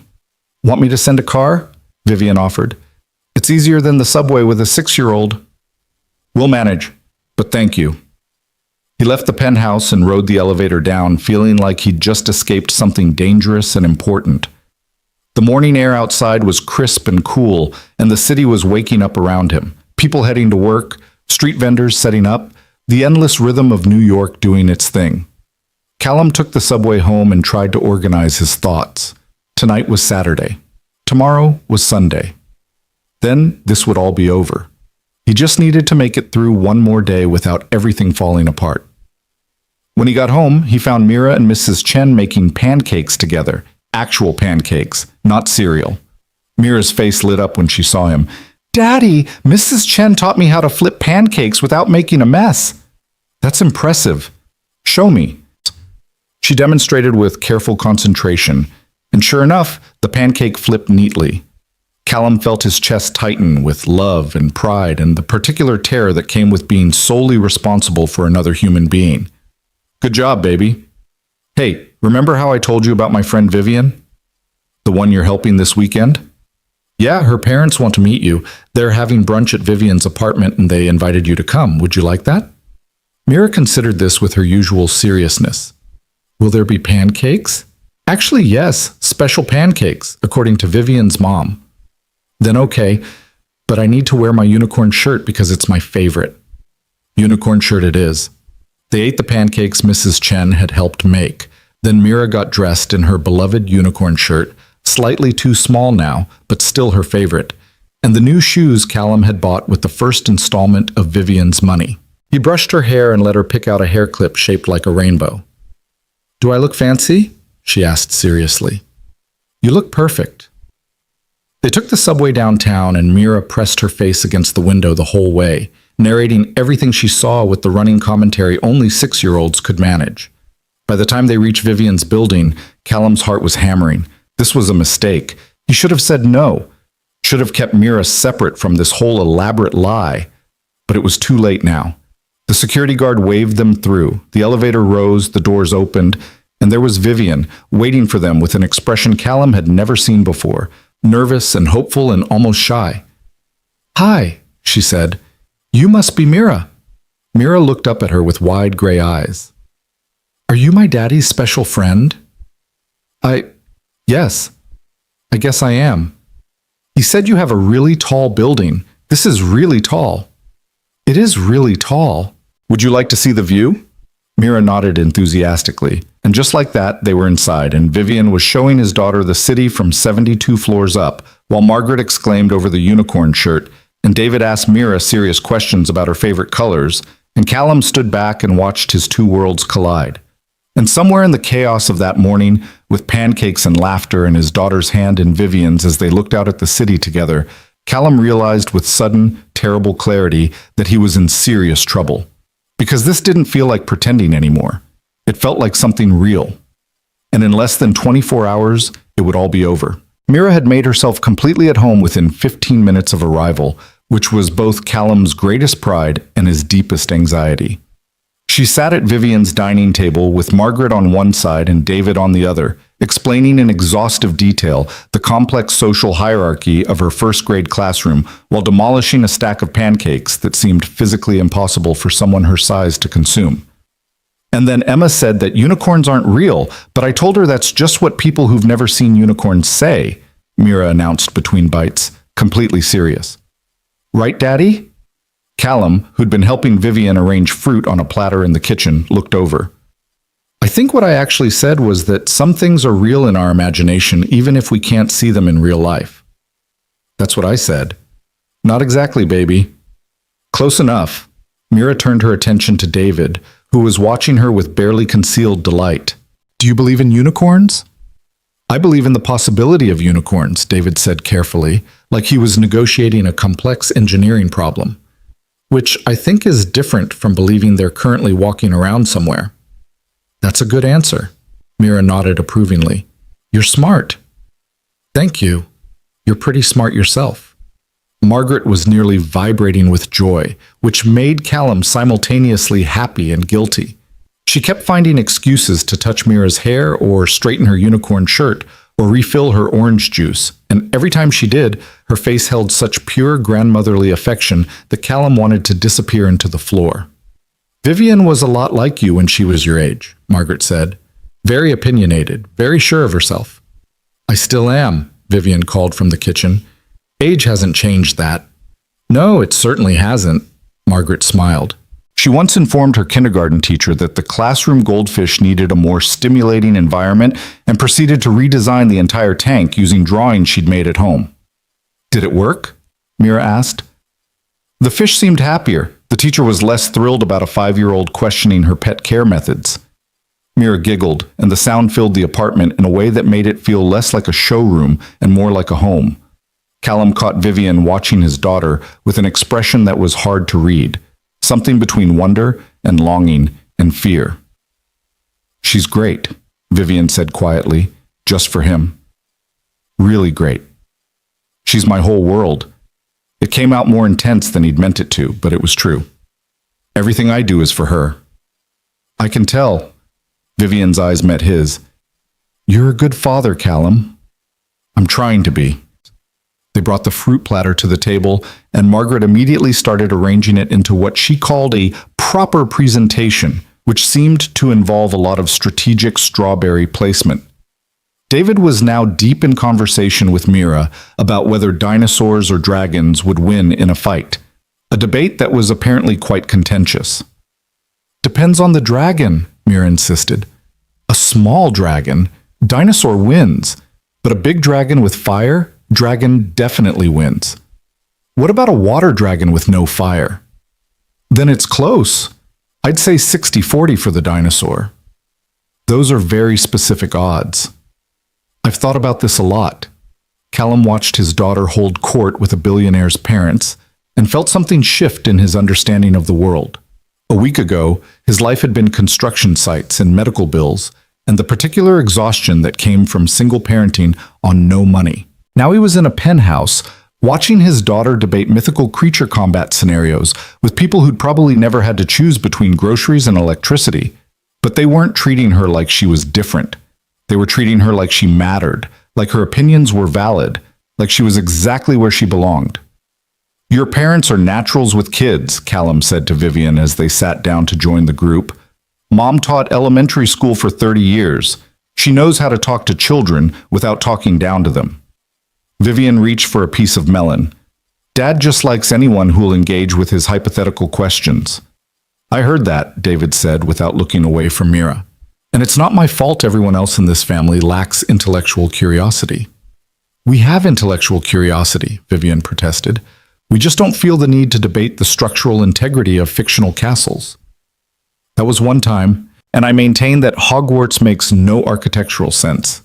Mira leaned toward David conspiratorially. I think you're right. All those moving staircases, the building would fall apart. See? Mira understands sound engineering principles. Margaret caught Callum's eye and smiled, a look that said clearly, men and their ridiculous debates. He smiled back, and for a moment it felt like they were in on some shared joke about the absurdity and beauty of family dynamics. Except this wasn't his family. This was borrowed time, a performance that happened to include his daughter. The reminder hit him like cold water. Brunch stretched into early afternoon. They ate and talked and played a board game that Mira won through what David insisted was statistically improbable luck, and what Mira insisted was being good at games. Margaret told stories about Vivian's childhood that made Vivian cover her face in embarrassment and made Mira laugh so hard she got hiccups. At some point, Callum found himself alone with Vivian on the balcony while Mira helped Margaret and David clean up inside. The city spread out below them, all glass and steel and endless possibility. Thank you for bringing her, Vivian said. My mom hasn't been this happy and I can't remember the last time. Mira has that effect on people. She's like sunshine in human form. She gets that from you, Callum laughed. I'm not sure anyone would describe me as sunshine. Maybe not sunshine, but something steady, something that makes people feel safe. Vivian turned to face him, leaning against the balcony railing. I've been thinking about what you said last night, about the pancakes and letting go and not destroying yourself trying to be someone you're not. You don't have to. Let me finish. She took a breath. You were right. I've been using work as armor against grief because if I'm busy enough, I don't have to think about the fact that James is gone and I'm still here and I don't know why. I don't know why the universe decided to save me and not him. He was better than me, kinder, more patient. He would have been an amazing father someday. Her voice cracked. And I get to keep living while he's just gone. Vivian, and the worst part is that I'm angry about it. Not just sad. Angry. At him for dying, at myself for surviving, at God or fate, or whatever decided this was how things should be. What kind of person gets angry at someone for dying in an accident that wasn't their fault? Someone who's human, Callum said quietly. I was angry at Sarah for months after she died. Angry that she got in the car that night. Angry that she didn't see the drunk driver coming. Angry that she left me alone with a 4-year-old and no idea how to be a single parent. It's not rational and it doesn't make sense and it's definitely not fair, but anger is part of grief. You're allowed to feel it. I don't want to feel it. I want to feel nothing or everything. Something other than this constant background noise of rage and guilt. And she stopped, pressing her hands to her face. I'm sorry, this is a lot to dump on you. You're not dumping. You're processing. He moved closer, careful not to crowd her. And for what it's worth, I think James would want you to be angry, would want you to feel all of it, because that's what it means to actually grieve someone instead of just building monuments to them. Vivian lowered her hands, and her eyes were bright with tears. How do you do it? How do you keep going when everything hurts? Honestly, Mira, I kept going because she needed me to. Because every morning she'd wake up and need breakfast and help getting dressed, and someone to convince her that school was worth attending. I didn't have the luxury of falling apart completely. I could only fall apart in pieces, late at night after she was asleep, in the shower where she couldn't hear me, in moments stolen between being a person and being a parent. That sounds exhausting. It was. It is. But it's also purpose. Even on the days when I didn't want to get out of bed, Mira needed me to. And eventually, somewhere along the way, I started wanting to get up too. Not because the grief went away, it didn't, but because I realized that living my life wasn't betraying Sarah's memory. It was honoring it. Vivian was crying now, tears streaming down her face without sound. I don't know how to honor James's memory without the company, without the work. It's all I have left of what we built together. Then find a way to make the company about more than just succeeding. Make it about the thing you said last night, solving problems that matter, operating sustainably, making the world a little better. Do the work because it means something, not because you're running from grief. What if I can't? Then you fail and you try again, same as everyone else. She laughed wetly, wiping at her eyes. You make it sound simple. It's not simple, but it's possible. That's all you need. Possible. They stood there in the cool November air, and Callum had the wild urge to pull her into a hug, to offer the kind of physical comfort that words couldn't provide. But that felt like crossing a line they hadn't drawn yet, so he just stood close and let her cry and tried not to think about the fact that tomorrow this would all be over. A knock on the balcony door made them both turn. Mira was there, her face pressed against the glass, making ridiculous faces until Vivian laughed despite her tears. I think someone wants our attention, Callum said. She's very persistent. You have no idea. They went back inside, and Mira immediately attached herself to Vivian's side. Margaret says you have a library. Can I see it? Yes. Yes, you can see it. Vivian glanced at Callum, who nodded permission. It's just down the hall. She led Mira away, and Callum was left with Margaret and David, who were watching him with identical expressions of approval that made him want to confess everything right there. She's different with you, Margaret said. Lighter. I don't know about that. I do. I'm her mother. I know when my daughter is pretending to be fine and when she's actually starting to heal. Margaret touched his arm gently. Whatever you're doing, keep doing it, please. The guilt was overwhelming now, a physical weight crushing his chest. Mrs. Cross, Margaret, I need to tell you something. Oh God, you're not married, are you? Please tell me you're not married. What? No, nothing like that. Callum took a breath, trying to figure out how to confess without destroying everything. I want you to know that I care about Vivian. A lot. More than I probably should after 4 months. And I'm going to do everything I can to what? Not break her heart when this arrangement ended? To somehow make this fake relationship real? To be what she needs. David was studying him with those sharp engineer's eyes. You're a good man, Callum. Don't let anyone tell you otherwise. It was the second time David had said that, and it hurt worse than the first because Callum was increasingly certain it wasn't true. Good men didn't take money to lie to grieving parents. Good men didn't let their daughters get attached to situations that had expiration dates. Good men didn't start developing real feelings for the women paying them to pretend. Vivian and Mira returned before he could spiral further into self-recrimination. Mira was carrying 3 books that were clearly too advanced for her reading level, and Vivian was explaining something about first editions with the kind of enthusiasm usually reserved for her actual work. Daddy, Vivian has a book that's 100 years old, Mira announced. 100? That's very old. She said I could look at it if I was really careful. And were you really careful? So careful. I used my library hands. Library hands was what Mrs. Chen called the particular way Mira touched books when they visited the public library, reverent and gentle, like they were precious objects, which Callum supposed they were. She was extremely careful, Vivian confirmed. Better than most adults, honestly. Margaret checked her watch and made a small noise of surprise.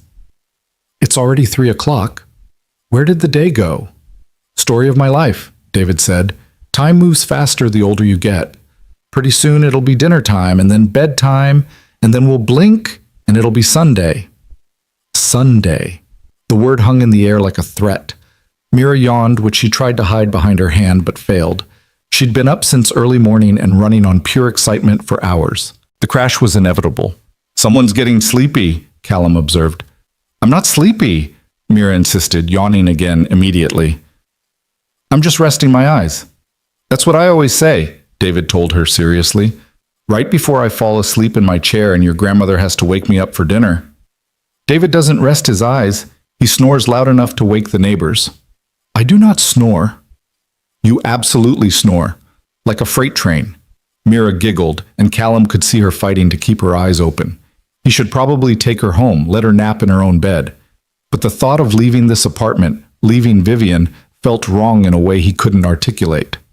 "Why don't you rest on the couch for a bit?" Vivian suggested to Mira. "We have very comfortable couches. Will you stay with me?" "Of course." Vivian led Mira to one of the angular couches that somehow became less intimidating with a 6-year-old curled up on it. She found a blanket from somewhere and tucked it around Mira with surprising gentleness, and Mira was asleep within minutes, her small hand clutching the edge of the blanket. "She's out," Callum said softly, coming to stand beside Vivian. "Sorry about that. She gets excited and then crashes hard." "Don't apologize, she's wonderful." Vivian was still looking at Mira with that expression Callum couldn't quite read. "James and I used to talk about having kids someday. Not right away, but eventually. We had names picked out and everything." "What names?" "Alexander for a boy, Sophia for a girl. We'd argue about it sometimes. He wanted more traditional names. I wanted something unusual. We compromised on classics that could have nicknames." She touched the edge of the blanket lightly. "I think about that sometimes. About the children we'll never have, the life we'll never live. It's like mourning something that never existed." "That's the hardest kind of grief," Callum said. "The what-ifs, the might-have-beens." "Yeah." They stood there watching his daughter sleep, and something shifted in the air between them, something that felt dangerously close to real intimacy. Callum should step back, should re-establish the professional distance this arrangement required. Instead, he found himself moving closer. "Vivian." His phone rang, loud and jarring in the quiet apartment. Mira stirred but didn't wake. Callum checked the screen and felt his stomach drop. Mercy Hospital. "I need to take this," he said, already moving toward the balcony for privacy. His hands were shaking as he answered. "Hello?" "Mr. Hayes, this is Nurse Patterson from Mercy Hospital. We have your contact listed as the emergency number for Mira Hayes?" "Yes, that's my daughter. Why are you—" "She's right here. She's with me." A pause. "I'm sorry. I think there's been a miscommunication. We don't have Mira here, but your neighbor, Mrs. Chen, gave us your number. She said you need to know that there's been— Mr. Hayes, I'm going to transfer you to Dr. Michaels. Please hold." The hold music was some instrumental version of a song Callum couldn't identify. His brain was racing, trying to understand. Mrs. Chen had given them his number. Why would Mrs. Chen need to give the hospital his number? "Mr. Hayes?" A new voice, male and professional. "This is Dr. Michaels. I'm calling about the incident at your apartment building this afternoon." "What incident?" "There was a gas leak in the building. Nothing catastrophic, but several residents, including Mrs. Chen, were treated for exposure. She's fine. Everyone's fine, but she was quite insistent that we contact you regarding your daughter's medical history." "Something about asthma?" Callum's knees almost gave out. Gas leak. Mrs. Chen in the hospital. If Mira had been there, if she'd been exposed with her compromised lungs. "Is Mrs. Chen okay?" he managed. "She's stable and we're keeping her overnight for observation. But she wanted to make sure you knew about the building evacuation. You won't be able to return to your apartment until tomorrow, at the earliest, while they clear the air and check all the units." Okay, thank you for calling." "Of course. Mrs. Chen also asked me to tell you that your daughter's stuffed rabbit is safe. She grabbed it on her way out. I'm not sure what that means, but she was very adamant." Callum laughed, but it came out choked. Bunny was Mira's favorite toy, the one she'd had since birth, the one she couldn't sleep without. Of course Mrs. Chen had grabbed it. Of course she'd thought of that even while being evacuated for a gas leak. He hung up and stood on the balcony, trying to process. His building was evacuated. They had nowhere to go tonight. His neighbor was in the hospital. If Mira had been there, if she'd been exposed. "Callum?" Vivian had come out to the balcony. "What's wrong? You look like you've seen a ghost." He explained about the gas leak, about Mrs. Chen, about the evacuation. Vivian listened with increasing concern. "Stay here," she said when he finished. "Tonight, both of you. You can't take Mira to a hotel when she's already asleep and comfortable, and you definitely shouldn't be alone right now." "Vivian, we can't—" "Yes, you can. We have 3 spare bedrooms and you're already here and my parents will think it's weird if you leave now anyway."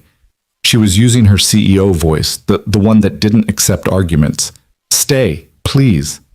What about your parents? They'll expect me to stay in your room if we're supposed to be dating seriously. Vivian's expression flickered with something he couldn't identify. Then stay in my room. We're adults. We can share a space for one night without it being weird. Vivian, unless you're uncomfortable with that, in which case I'll tell my parents you need to stay in the guest room because of Mira or something. But honestly, Callum, I don't want you to leave. Not tonight. Not like this. There was something vulnerable in her voice, something that suggested this wasn't just about maintaining appearances for her parents. And Callum was too shaken, too grateful, too overwhelmed to argue. Okay, he said. We'll stay. Thank you. They went back inside, and Callum explained a carefully edited version of the situation to Margaret and David, who immediately insisted they'd have a proper family sleepover and that Mira could sleep in the room next to theirs so they could check on her if needed. Are you sure? Callum asked. She might wake up confused about where she is. Then we'll be right there to comfort her, Margaret said firmly.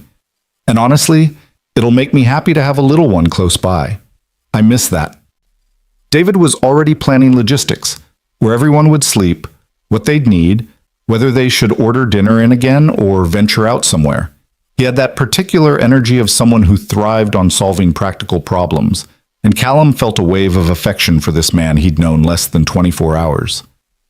Mira woke up around 5 o'clock, confused and groggy, and Callum had to explain about the gas leak in terms a 6-year-old could understand without getting scared. She took it remarkably well, probably because she was still half asleep, and because the idea of staying in Vivian's castle overnight sounded like an adventure. Can I really sleep here? She asked, her eyes wide. Really, Vivian confirmed. We'll set up the room next to Margaret and David, and you'll have your own bathroom and everything. Will Bunny be okay without me? Callum's throat tightened. Mrs. Chen grabbed Bunny when she left the building. She's keeping him safe at the hospital, and we'll get him back tomorrow. Mrs. Chen is the best. She really is. They spent the rest of the evening in a strange domestic tableau that felt both foreign and familiar. David ordered Chinese food because Mira had never tried it and decided she needed to experience proper dumplings. Margaret found a Disney movie on Vivian's streaming service and made everyone watch it despite David's protest that animated movies were for kids. Vivian sat next to Callum on the couch, and at some point during the movie her hand found his, and neither of them pulled away. Mira fell asleep again before the movie ended, exhausted by the day's excitement. Callum carried her to the guest room Margaret had prepared, and together he and Vivian got her settled under the covers. She didn't even wake up when they removed her shoes. She's so peaceful, Vivian whispered, smoothing Mira's hair back from her forehead. I can't imagine what it would be like to sleep that soundly. Give it 20 years and about 1,000 more problems to worry about. It comes naturally. They stood there watching her breathe, and Callum felt something crack open in his chest, something that had been sealed shut since Sarah died. The feeling of sharing this moment with someone who wasn't obligated to care but chose to anyway. Margaret appeared in the doorway, her expression soft. She's down for the count. Don't worry, David and I are light sleepers. If she wakes up, we'll hear her. Thank you, Callum said, for all of this. You didn't have to. Of course we did. You're family now. Margaret said it so simply, so certainly, like it was an established fact rather than an elaborate fiction. Come on, let's let her sleep. I think we could all use an early night. They retreated from the room, and suddenly Callum was very aware that he and Vivian would be sharing a bedroom for the night. Not for show, not for appearances, because there was nowhere else for him to go, and because Vivian had insisted he stay. Margaret and David said their goodnights and disappeared into their room. The apartment settled into quiet, just the hum of the city far below and the soft sound of their breathing. So, Vivian said, my room is this way. She led him down the hallway to a door he'd never been through. Her bedroom was different from the rest of the apartment, softer, more personal. There were books stacked on the nightstand, actual photographs on the dresser, a throw blanket in a jewel-toned purple that looked well used. It felt like Vivian lived here, not just existed. I can take the couch, Callum offered. Or the floor, I don't want to. The bed is king-sized. There's plenty of room for both of us to sleep without. She trailed off, cheeks flushing slightly. without it being weird. Okay. She showed him the bathroom, gave him a spare toothbrush, found him pajama pants that were obviously men's sleepwear, and tried not to look embarrassed about it. Callum didn't ask whose they were. He could guess. They got ready for bed with the awkward choreography of people who didn't know each other's routines. Vivian took forever in the bathroom with what sounded like an elaborate skincare ritual. Callum changed quickly, feeling strange in borrowed clothes in a borrowed room in a life that wasn't quite his. When they finally got into bed, they stayed on opposite sides, a careful distance between them. "This is weird," Vivian said to the ceiling. "Yeah. But not bad weird?" "No, not bad." Callum turned his head to look at her. Today was a lot. "I'm sorry about your building, and Mrs. Chen. That must have been terrifying. For a minute there, all I could think was, what if Mira had been there? What if I'd left her home this morning instead of bringing her here? She could have—" He stopped, unable to finish the thought.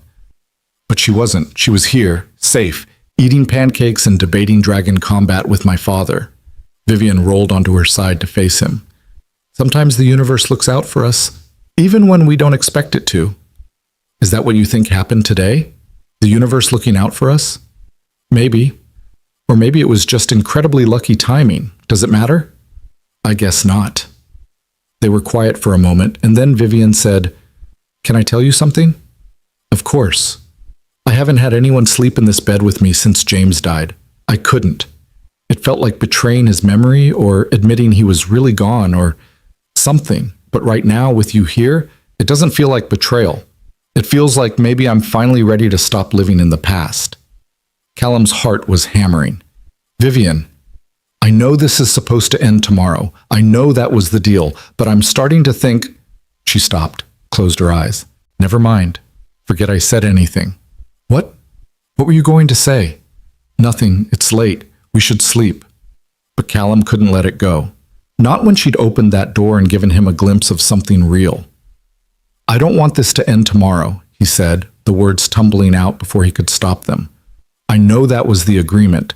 I know we're supposed to go back to our separate lives and pretend this never happened, but I don't want to." Vivian's eyes opened, and in the dim light from the city coming through the windows, they looked almost luminous. "You don't?" "No, because somewhere between the hardware store story and watching you tuck my daughter into bed tonight, this stopped being fake for me. And I know that's probably not what you want to hear. What if it's exactly what I want to hear?" The question hung between them like a dare. Callum moved closer, crossing the invisible line they'd maintained. "Then what do we do about it?" "I don't know. This is complicated. We're complicated. You have Mira to think about, and I have a company to run, and we're from completely different worlds. We're from the same world. We've just been living in different parts of it." That's very poetic for someone who works in construction. "I read sometimes, between hammering things." She laughed, soft and surprised. "This is crazy. We barely know each other. I know you take your coffee black, but you put cream in your second cup. I know you pace when you're nervous, and you bite your bottom lip when you're thinking hard about something. I know you love your parents desperately, and you're terrified of disappointing them. I know you blame yourself for surviving when someone you love didn't."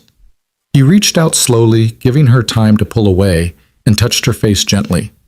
"I know you're brave enough to hire a stranger off the internet to lie to your family, but you're scared to let yourself feel anything real. That's not fair." "Nothing about this is fair, but it's true." Vivian's breath hitched, and then she was closing the distance between them, and Callum was kissing her before his brain could catch up to what his body was doing. She tasted like toothpaste and possibility, and her hands came up to grip his shoulders like she was afraid he might disappear. The kiss was desperate and sweet and nothing like he'd expected. When they finally pulled apart, both breathing hard, Vivian rested her forehead against his. "This changes everything," she whispered. "I know. My parents leave tomorrow. We were supposed to end this tomorrow. We don't have to." "What are we even doing, Callum? Really?" "I don't know, but I'd like to find out." He pulled back enough to see her face. "If you want to, no pressure, no obligation, just possibility." She studied him for a long moment, and Callum could see her thinking, calculating, trying to logic her way through something that couldn't be logicked. Finally, she nodded. Possibility? She echoed. I think I can do possibility. They kissed again, slower this time, and it felt like making a promise neither of them knew if they could keep. When they finally settled into sleep, Vivian was curled against his side, and Callum lay awake staring at the ceiling, wondering what he'd just done. He'd been hired to pretend to be her boyfriend for a weekend. Instead, he'd somehow started falling for her for real. And tomorrow, when her parents left and the performance ended, they'd have to figure out what happened next. If there even was a next. Callum must have eventually drifted off because he woke to gray morning light and the sound of his phone buzzing insistently on the nightstand. Vivian was still asleep beside him, her hair spread across the pillow, peaceful in a way he'd never seen her. He grabbed his phone, expecting it to be about Mrs. Chen or the building or something normal. Instead, it was a text from an unknown number. Tell Cross to drop the Nakamura contract, or next time the child won't survive. Callum sat up so fast he nearly fell out of bed. His hands were shaking as he read the message again, trying to make sense of it. The child. Mira. They were threatening Mira. He was out of bed and moving before conscious thought kicked in, his mind screaming danger and protect her and get her somewhere safe. He checked the guest room. Mira was still asleep, curled up under the blankets, blissfully unaware. Margaret was already up, dressed in her cardigan and reading in the living room with a cup of coffee. She looked up when Callum appeared, disheveled and wild-eyed. Good morning, she started, then stopped. Callum, what's wrong? He couldn't finish the sentence. His throat had closed up. He held out his phone with the message displayed. Margaret took it, read it, and all the color drained from her face. Oh God, David! David appeared from the guest room, looking concerned. What's... He saw Callum's face, then Margaret's, then the phone. Jesus Christ. What's the Nakamura contract? Callum demanded, his voice harsh. What is that? It's a major deal Vivian's been negotiating for months, David said, his voice tight. Worth hundreds of millions. If she lands it, it'll establish Crosstech as a major player in international logistics. But there are other companies bidding, companies that stand to lose a lot if she wins. Companies that would threaten a 6-year-old child? I can't imagine. Margaret pressed her hand to her mouth. We need to call the police, right now.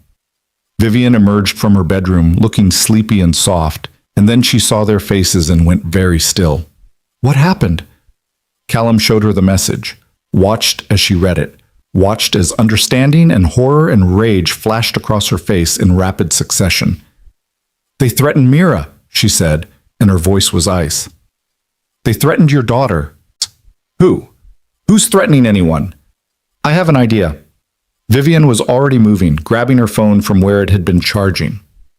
There's a rival CEO who's been particularly aggressive about the Nakamura deal, made some concerning comments in the last negotiation session about how I should watch my back. I thought it was just posturing, but now someone's threatening to hurt my child. Callum felt rage building in his chest, hot and dangerous. Give me a name. Callum, we can't. A name, Vivian. Now. She met his eyes and must have seen something there that made her decide not to argue. Richard Chen, he runs TechFlow Solutions. They were the frontrunner for the Nakamura contract until I submitted our revised proposal last month. Not related to Mrs. Chen, I assume. Different Chen? No relation? Vivian was scrolling through her phone rapidly. I'm calling my head of security. You need to drop the contract, Margaret said suddenly. Right now. Call whoever you need to call and drop out of the bidding. Mom, I don't care about the money or the prestige or any of it. Someone just threatened my granddaughter. Margaret's voice was shaking but firm. You drop that contract right now, Vivian Rose. The use of her middle name, the one she'd tried to erase after James died, made Vivian flinch. I'm not going to let terrorists win. That's what this is. Corporate terrorism. And I'm not going to let anything happen to that little girl sleeping in my guest room.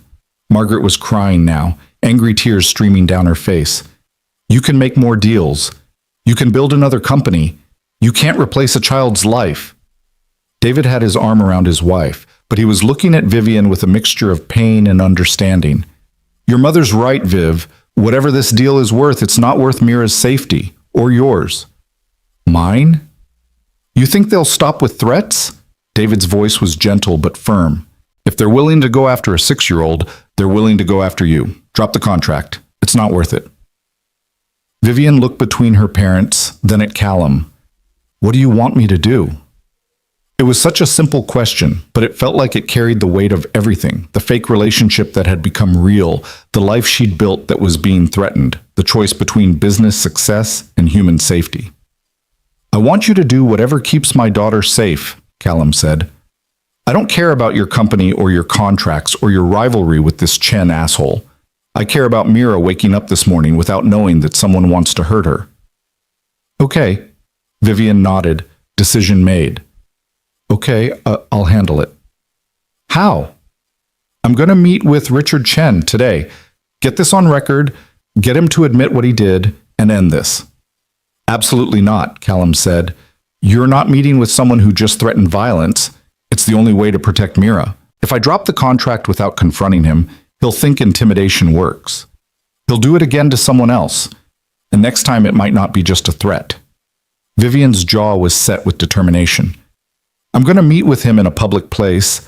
I'm going to record the conversation, and I'm going to get him to confess. Then we go to the police with evidence, not just a threatening text. Vivian, that's insane. What if he what? Attacks me in a crowded restaurant? He's not that stupid. But her voice wavered slightly. I have to do this, Callum. For Mira. For all the other people he might threaten in the future. This has to end. Margaret looked like she wanted to argue, but couldn't find the words. David just looked tired and scared and very, very old suddenly. Then I'm coming with you, Callum said. No, if he sees you, he'll know we got his message and he'll get suspicious. It has to look casual, like I'm just reaching out to negotiate.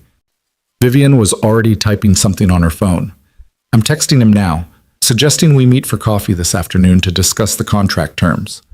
Vivian, trust me, please. She looked up from her phone and her eyes were pleading. I know what I'm doing, and I promise I'll be careful. The phone buzzed in her hand. She glanced at it, and something flickered across her face. He agreed. 2:00 at the Metropolitan Cafe. That's 5 hours from now. Then we have 5 hours to prepare and make sure Mira stays safe and figure out exactly how to handle this. Vivian moved toward the guest room where Mira was sleeping.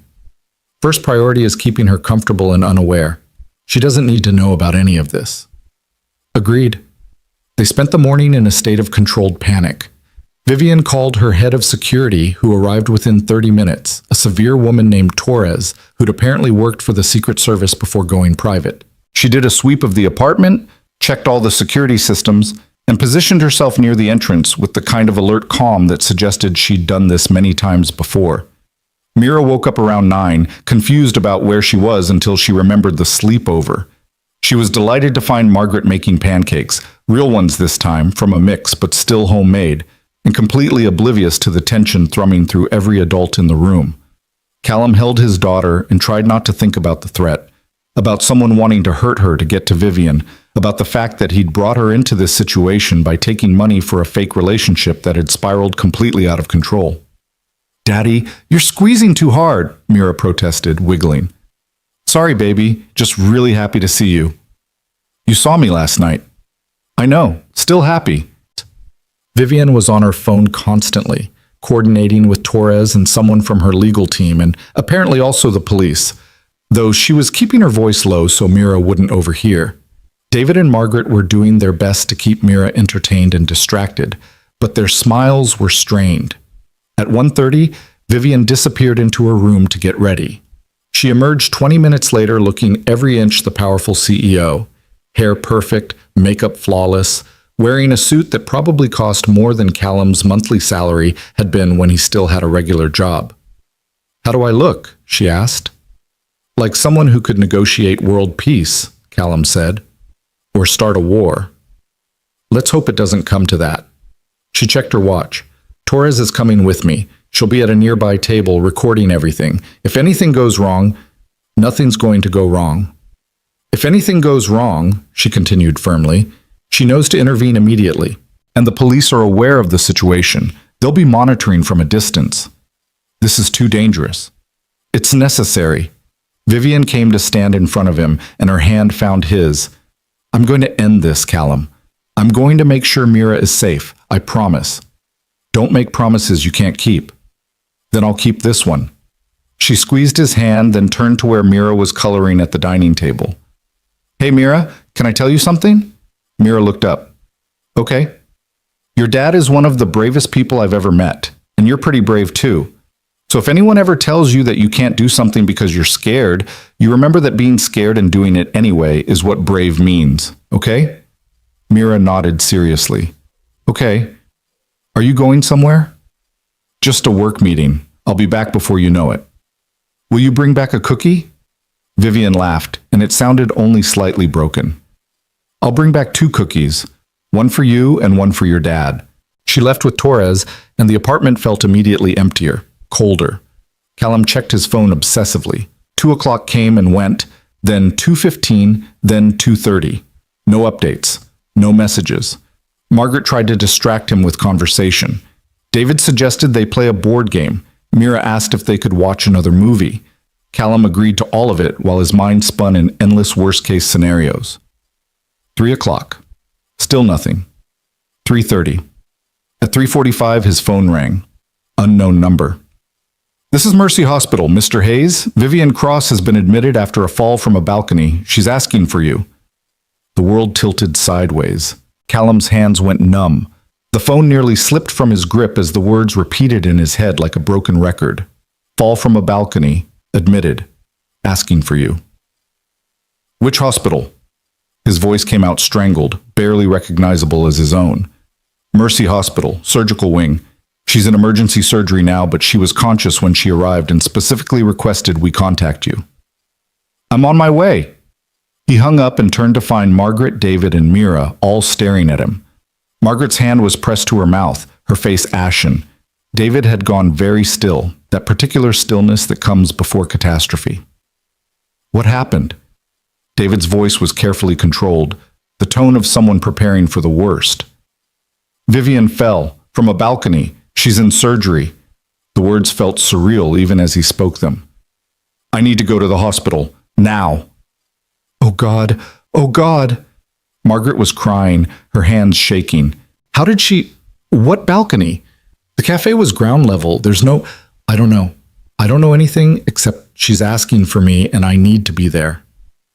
We're coming with you, David said, already moving to grab his coat. Mira, I'll call someone to stay with her. Torres was with Vivian. Callum's mind was racing, trying to organize chaos into something manageable. If Vivian fell, where's Torres? Why didn't she call me herself? Nobody had an answer. Mira was watching all of this with wide, frightened eyes. She didn't fully understand what was happening, but she understood enough to know something was very wrong. Daddy, her voice was small. Is Vivian okay? Callum wanted to lie, wanted to tell her everything was fine, but he'd promised himself after Sarah died that he wouldn't lie to his daughter about important things. She's hurt, baby, but the doctors are helping her. I need to go see her. I want to come. You can't. The hospital is for grown-ups right now. But I want to see Vivian. Mira's voice rose, tears threatening. What if she needs me? Margaret knelt down beside her, somehow pulling herself together despite her own terror. Sweetheart, the best thing you can do for Vivian right now is stay here and be brave. Can you do that? Can you be brave for me? Mira's lip trembled, but she nodded. David was on his phone calling someone. After a brief, terse conversation, he hung up. Torres isn't answering. I'm calling the police. Tell them to meet us at Mercy, Callum said. He looked at Margaret. Can you stay with Mira? I know you want to be there, but of course I'll stay. Margaret pulled Mira into a hug, and Callum could see her fighting to keep her voice steady. David, you go. Call me the second you know anything. I will. I love you. I love you too. Please. Her voice broke. Please let our girl be okay. Callum and David left the apartment at a near run, taking the elevator down in suffocating silence. A car was waiting. David must have called for one. and they climbed in, giving the driver the hospital address with an urgency that made him immediately pull into traffic without his usual questions. The drive took 18 minutes that felt like 18 hours. David sat rigid beside Callum, his hands clenched into fists in his lap. Neither of them spoke. There was nothing to say that wouldn't make it worse. Callum's mind kept circling back to the last words Vivian had said to Mira. Being scared and doing it anyway is what brave means. She'd known it was dangerous. She'd known, and she'd gone anyway, and now she was in surgery because someone had, what, pushed her? How did you fall from a balcony at a ground-level cafe? Unless it wasn't at the cafe. Unless Richard Chen had changed the location, lured her somewhere else, somewhere with height and danger and the opportunity for violence. The thought made bile rise in Callum's throat. They pulled up to the hospital's emergency entrance, and Callum was out of the car before it fully stopped, David right behind him. The automatic doors slid open and they rushed to the reception desk, where a tired-looking woman in scrubs glanced up. Vivian Cross, Callum said, breathless. She was brought in. Fall from a balcony. Where is she? The woman typed something into her computer. Are you family? I'm her boyfriend. This is her father. Something in his voice must have convinced her not to argue about visiting policies. 4th floor, surgical wing, but she's still in OR. You'll need to wait in the family area. They didn't wait for the elevator, taking the stairs 2 at a time. The 4th floor smelled like antiseptic and fear, that particular hospital smell that Callum had come to associate with the worst moments of his life. Sarah's accident. Mira's first severe asthma attack. Every emergency that had stripped away the illusion that the world was safe. The surgical waiting area was a study in controlled desperation. Uncomfortable chairs, year-old magazines, a television playing the news on mute. A handful of other people sat in various states of anxiety, but Callum's eyes immediately found Torres. She was sitting in the corner, her face bruised, her arm in a sling, her expression somewhere between fury and guilt. When she saw them, she stood up so fast she swayed slightly. Mr. Hayes, Mr. Cross, I'm so sorry. I'm so goddamn sorry. What happened? David's voice was sharp. Where were you when my daughter fell? We were at the Metropolitan Cafe like planned. Chen showed up, they started talking. Normal negotiation stuff at first. Contract terms, timelines, competitive advantages. I was at a table 20 feet away, recording everything. Torres's jaw was tight with rage. Then Chen suggested they continue the conversation somewhere more private. Said he had an office nearby, top floor of the building next door. Vivian hesitated, but he played it like a power move. Like if she was too scared to follow him, she wasn't serious about the deal. So she went. It wasn't a question. She went. I followed, obviously, but Chen had security. They blocked me in the elevator, said the meeting was confidential. By the time I fought my way past them, she stopped, her voice thick. By the time I got to the office, I heard shouting. Chen was backing Vivian toward the balcony, threatening her, saying she needed to drop the Nakamura contract or face consequences. She was recording him on her phone, getting it all on video. And then he realized what she was doing. Callum felt his blood turn to ice. He pushed her. He tried to. Vivian fought back. She's stronger than she looks. But he was bigger, and he was angry, and he got her to the railing. Torres's hands were shaking. I broke through the door just as he shoved her over. I got him in a chokehold, but by then it was too late. She went over the edge. David made a sound like he'd been punched. How far did she fall? 3 stories, but there's scaffolding on the building, renovation work. She hit it on the way down, slowed her fall. Torres looked like she might be sick. If that scaffolding hadn't been there, she'd be dead. As it is, the paramedics said she had a chance. A chance? Callum's voice sounded hollow even to his own ears. What kind of chance? I don't know. They got her stabilized at the scene and rushed her here. She was conscious when they loaded her into the ambulance. She kept saying your name, made them promise to call you. Where's Chen now? Police custody. I made sure of that before I came here. They have my statement. They have the video from Vivian's phone. It was still recording when she fell. And they have about 15 witnesses who saw him in the office with her before she went over. He's not going anywhere. Good. The word came out flat and hard. Because if he does, I'll find him myself. A doctor emerged from the double doors that led to the operating rooms, still in surgical scrubs with a mask pulled down around her neck. She looked exhausted in the way that came from fighting battles against impossible odds. Family of Vivian Cross? David stepped forward. I'm her father. This is... He gestured to Callum. This is Callum. He's important to her. The doctor's expression was professionally neutral in a way that made Callum's stomach drop. I'm Dr. Reeves. I've been overseeing Vivian's surgery.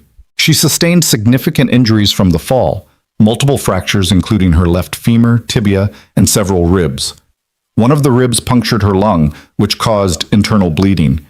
We've repaired the lung and stabilized the fractures, but she lost a lot of blood. But she's alive.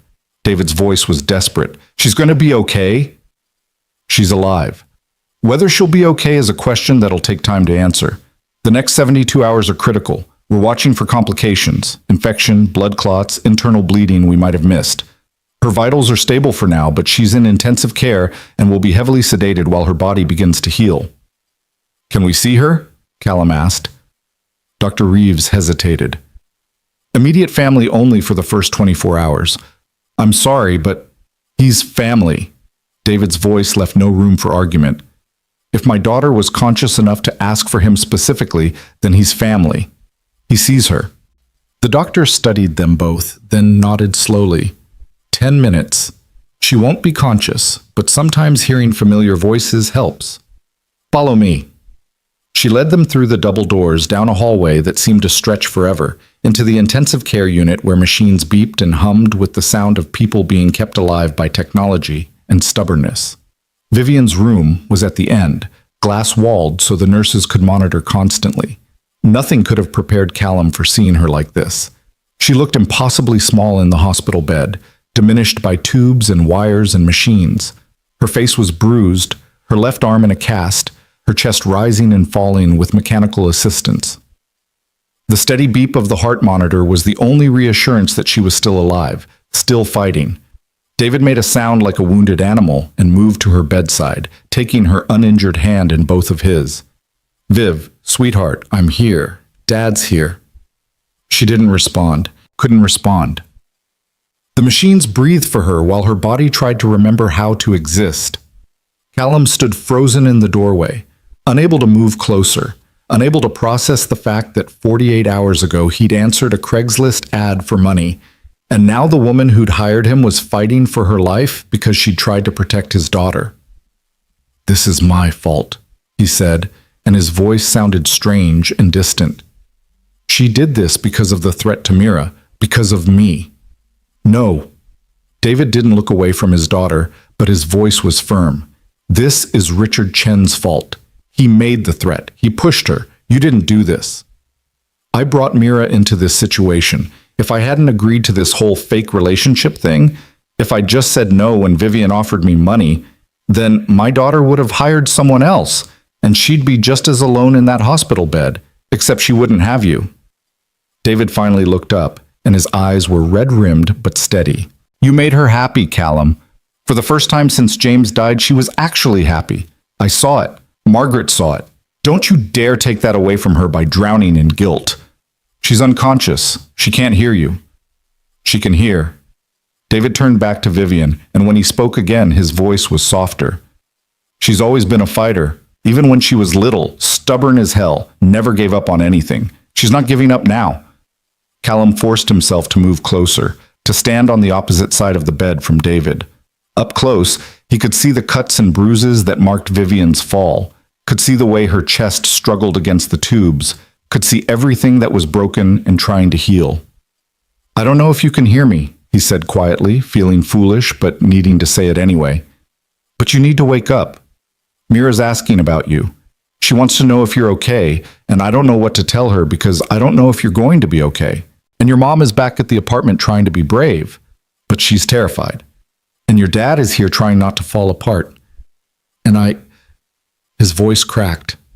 I need you to wake up because I just figured out I'm falling in love with you, and I need the chance to tell you that when you can actually hear me. The machines kept beeping their steady rhythm. Vivian didn't move. A nurse appeared in the doorway. I'm sorry, but I need to do some checks. You'll have to step out for a few minutes. David squeezed Vivian's hand one more time, then stood. We'll be right outside, sweetheart, right outside. They retreated to the waiting area where Torres was still standing guard despite her injuries. Other people had come and gone, families with their own crises, their own loved ones fighting battles in sterile rooms. The world kept spinning, indifferent to individual suffering. Callum's phone rang. Margaret. How is she? Margaret's voice was thick with tears. Alive. Stable. But it's bad, Margaret. It's really bad. Callum explained what the doctor had said, trying to keep his voice even and failing. They won't know more until she wakes up. If she wakes up. When? When she wakes up. Margaret was crying openly now. How's David holding up? Callum looked over at David, who'd sat down in one of the uncomfortable chairs and put his head in his hands, about as well as you'd expect. Tell him I love him. Tell him to call me when he can. I will. How's Mira? Worried, she keeps asking when Vivian is coming home. I told her Vivian needs to sleep at the hospital for a while so the doctors can make sure she's all better. I don't think she fully understands, but she's trying to be brave. Callum's chest ached. Tell her I love her. Tell her I'll be home as soon as I can. You stay as long as you need to. Vivian needs you there. After he hung up, Callum sat down next to David. They didn't speak. There was nothing to say that would make this bearable. Hours passed in a blur of waiting and occasional updates from nurses. Vivian's vitals remained stable. No complications yet. She was tolerating the ventilator.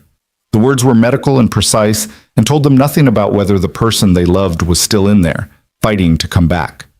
Around midnight, Dr. Reeves appeared again.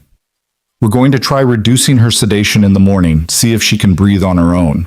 If she does well, we can extubate and she might regain consciousness. Might? David latched onto the word. It's always uncertain with traumatic injuries this severe, but her brain activity looks good. No signs of significant head trauma despite the fall. I'm cautiously optimistic. Cautiously optimistic felt like the cruelest phrase in the English language. David and Callum took turns sitting with Vivian through the night, 10 minutes at a time, while the other tried to rest in the waiting area. Neither of them actually slept. Torres stayed too, refusing to leave despite the fact that her own injuries needed attention. This is my job, she said when Callum suggested she go home. I failed at my job. The least I can do is make sure she wakes up so I can apologize in person. You didn't fail. You saved her life by getting to that office when you did. I should have gotten there faster. You got there. That's what matters. Dawn came slowly, gray light filtering through the waiting room windows. Callum's phone buzzed with a text from Margaret saying Mira had finally fallen asleep around 3 in the morning and was still out. He sent back a thank you and a promise to call when there was news. At 7:30, Dr. Reeves returned. We're starting the weaning process now. If you want to be there when she potentially wakes up, now's the time. They followed her back to Vivian's room. A respiratory therapist was already there, adjusting settings on the ventilator. Over the next hour, they gradually reduced the sedation and mechanical breathing support, watching Vivian's body remember how to function on its own. Good oxygen levels, the therapist murmured. Breathing pattern is regular. I think we can extubate. The process of removing the breathing tube was clinical and efficient, and when it was done, Vivian was breathing on her own with just an oxygen cannula, but she still didn't open her eyes. Sometimes it takes a while, Dr. Reeves said. The body needs time to clear the sedation, but all her signs are positive. She should wake up within the next few hours. Should. Another word that promised nothing. David held his daughter's hand and talked to her in a low, steady voice about memories from her childhood, about her mother waiting at home, about how proud he was of her strength. Callum listened and felt like an intruder on something private and sacred. But then Vivian's fingers twitched. Did you see that? David's voice was sharp with hope. Her hand moved. They watched, barely breathing themselves, as Vivian's face scrunched slightly, as her breathing pattern changed, as she began the slow climb back to consciousness. Her eyes moved beneath closed lids, rapid and searching. Vivian, David said louder now. Sweetheart, can you hear me? Open your eyes. It took another minute, an eternity, but finally, slowly, Vivian's eyes opened. Unfocused at first, confused, scanning the room without comprehension. Then they found her father's face, and something clicked into place. "Dad?" Her voice was barely a whisper, raw from the breathing tube. "I'm here. I'm right here." David was crying openly now, his hand gripping hers like she might disappear if he let go. "You're okay. You're going to be okay." "What?" She coughed, winced at the pain it caused. "What happened? What do you remember?" Vivian's eyes closed again, and for a moment Callum thought she'd slipped back into unconsciousness. But then she spoke, her voice faint but clear. "Chen, the balcony. He tried to—" Her eyes opened wide with sudden terror.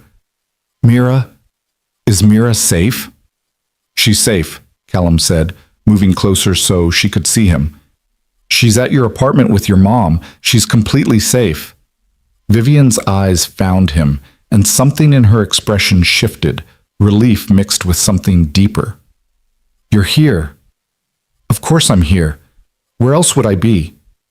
"I thought, when I was falling—" She coughed again, her face contorting with pain.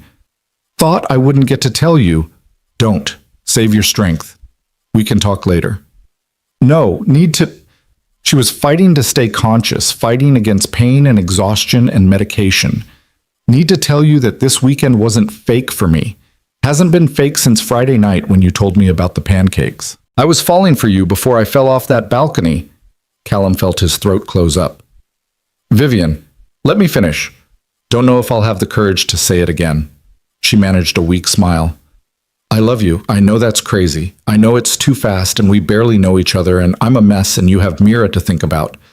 But I love you, and I needed you to know in case—" "You're not dying," Callum said firmly, blinking back tears. "You hear me? You're not allowed to die because I love you too, and we have a lot to figure out, and I need you alive to help me figure it out." "You love me?" "I love you, even though this started as a business arrangement and you're a billionaire and I'm nobody." "You're not nobody. You're everything." She was fading, her eyes struggling to stay open. "Promise me something. Anything. Don't let Mira forget me. If something happens, nothing's going to happen. Promise me, Callum." "I promise." "But you're going to be around to remind her yourself, so it won't matter." Vivian smiled, and then her eyes closed and she slipped back into sleep. Natural sleep this time, not sedation. The heart monitor kept its steady rhythm. Her chest rose and fell without assistance. She was alive and she was healing, and she'd just told Callum she loved him in front of her father and a room full of medical equipment. Dr. Reeves, who'd been monitoring from the doorway, nodded with satisfaction. "That's good. That's very good. She'll probably drift in and out for the next day or so, but the fact that she woke up and was coherent means we're past the worst of it." "She's going to recover?" David's voice shook. "It'll be a long recovery. Months of physical therapy, likely some chronic pain from the fractures. But yes, I believe she's going to recover. Your daughter is incredibly strong." "She gets that from her mother, Doctor." Reeves left them alone, and David turned to Callum with an expression that was hard to read. "So, you love my daughter?" "Yes, sir. I know this is complicated, and I know I'm not what you probably wanted for her. You're exactly what I wanted for her. You're someone who sees her as a person, not as a company or a fortune or a project. You're someone who makes her happy." David's voice was thick with emotion. "And you're someone she's willing to fight to come back to. That's all that matters." "I don't even know how to process this. 3 days ago, I was answering a Craigslist ad for money. Now I'm in a hospital confessing love to a woman who almost died protecting my daughter. Life's funny that way. Changes everything when you're not looking." David stood up stiffly, his knees cracking. "I'm going to call Margaret. Tell her Vivian woke up. You should call Mira. Let her know Vivian is okay." "She won't understand all of this." "She doesn't need to understand. She just needs to know that Vivian is coming home." Callum stepped out into the hallway to make the call. Mira answered on the second ring. Margaret must have been holding the phone. "Daddy?" She sounded sleepy and scared. "Is Vivian okay?" "She's okay, baby. She woke up. She's going to be in the hospital for a while getting better, but she's okay." "Can I talk to her?" "Not right now. She's sleeping again. But soon, okay? As soon as she's feeling better, you can talk to her." Tell her I love her." The words hit Callum like a physical blow. His 6-year-old daughter, who'd known Vivian for less than 48 hours, had already decided she loved her, and somehow that didn't feel too fast or too crazy. It felt exactly right. "I'll tell her," Callum said. "I love you, Mira." "Love you too, Daddy. Come home soon." He hung up and stood in the hallway, trying to organize his thoughts into something that made sense. The last 3 days had been a whirlwind of lies that became truth, business that became personal, performance that became reality. He'd come here for money and ended up finding something worth infinitely more. Torres appeared beside him, somehow silent despite her injuries. "She awake?" "Yeah." "Conscious and talking.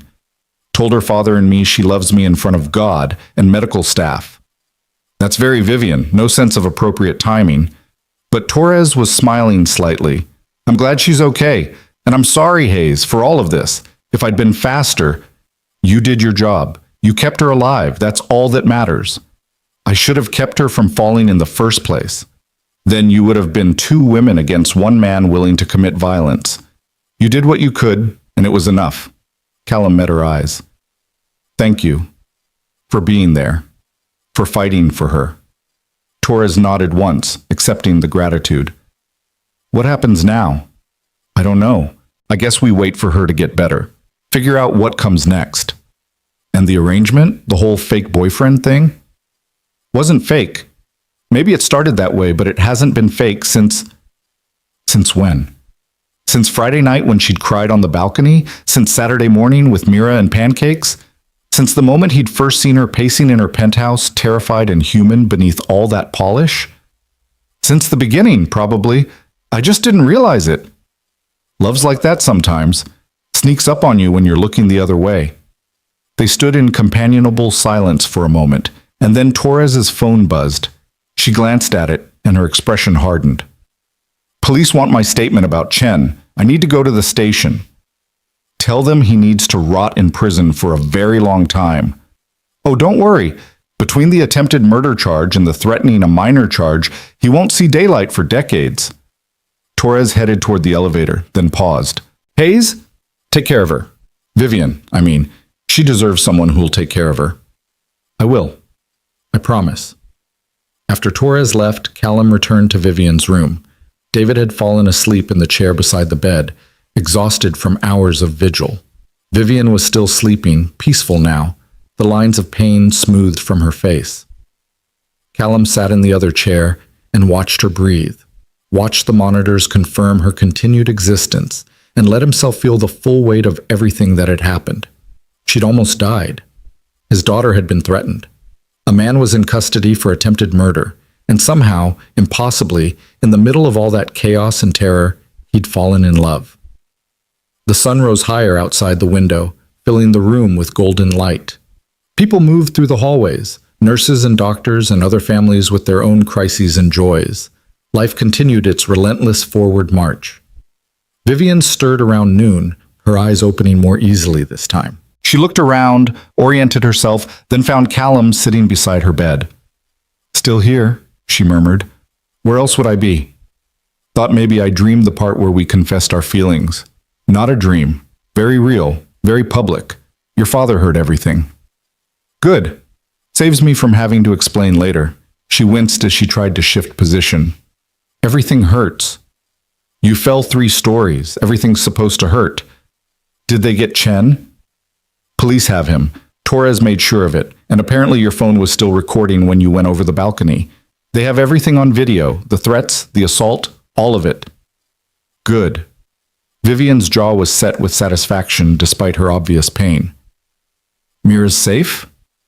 "Completely safe. She's asking about you constantly. Told me to tell you she loves you."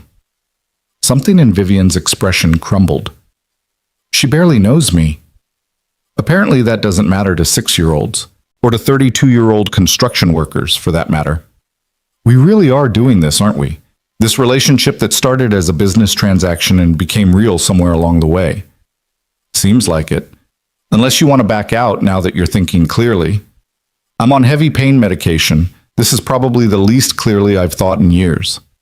But she reached for his hand with her uninjured arm. "I don't want to back out. I want to see where this goes. Even though it's complicated and messy and probably going to require extensive negotiation about things like where we live and how we blend our lives and whether Mira can handle having a stepmother who almost died protecting her. You're already planning that far ahead? I'm a planner. It's what I do. Plus, the pain medication is making me very emotionally honest. Callum laughed despite everything. Then I should probably ask you questions while you're in this state. Get all the truth I can. Ask me anything. Do you regret hiring me off Craigslist? No. Best $10,000 I ever spent, and I once paid that much for a single bottle of wine at a charity auction. Did you really not know it wasn't fake before Friday night? Vivian was quiet for a moment. I knew. Maybe not consciously, but I knew. When you talked about Sarah and the pancakes and letting go of grief, that's when I couldn't pretend anymore.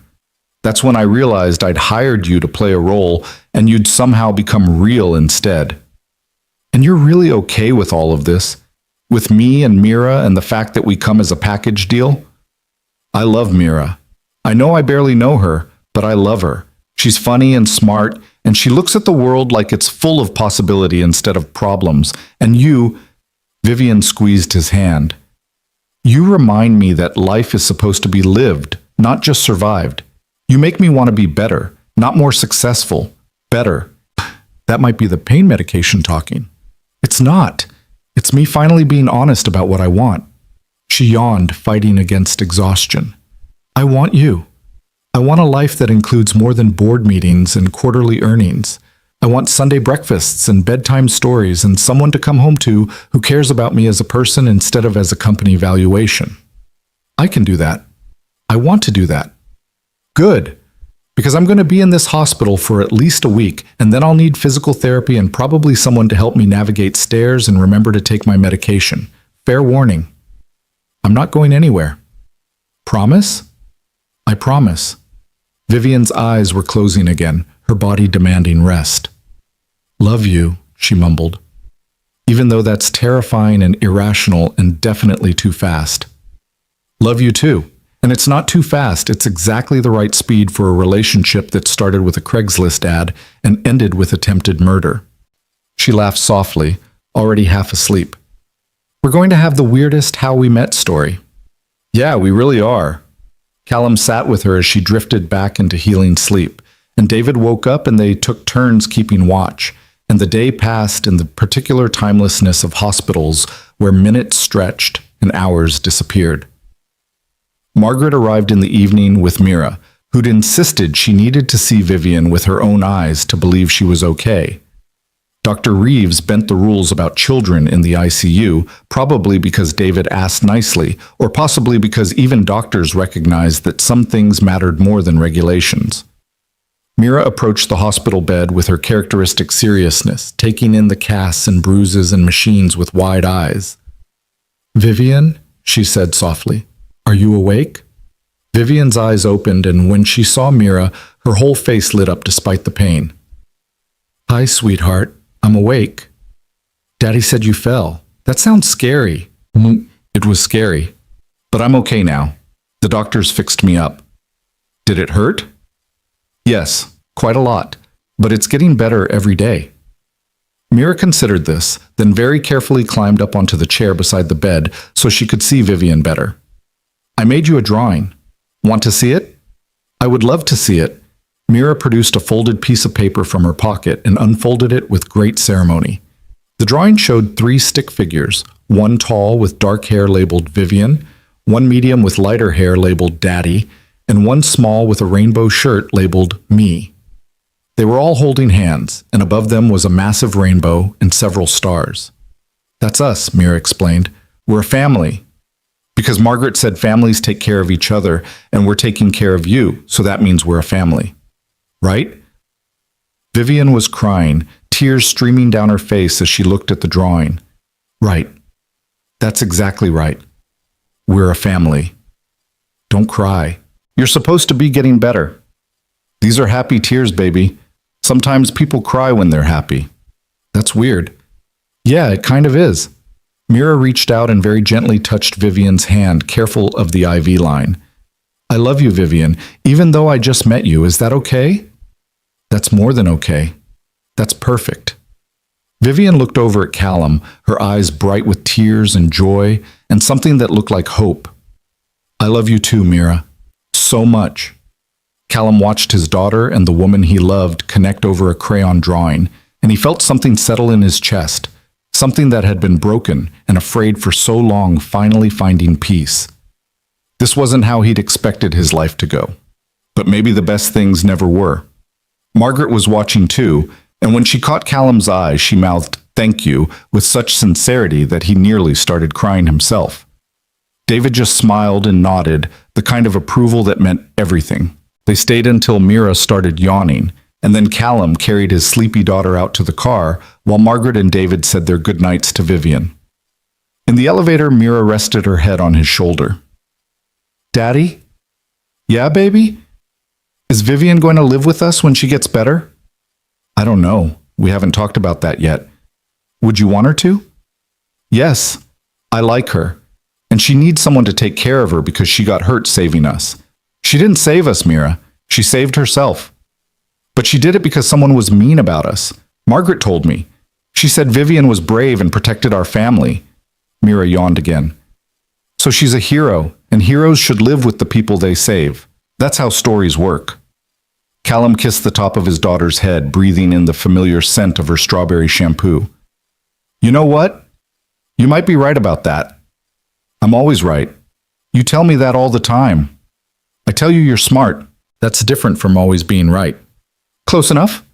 They drove back to Vivian's building, their building now, at least temporarily, since the gas leak evacuation was still in effect.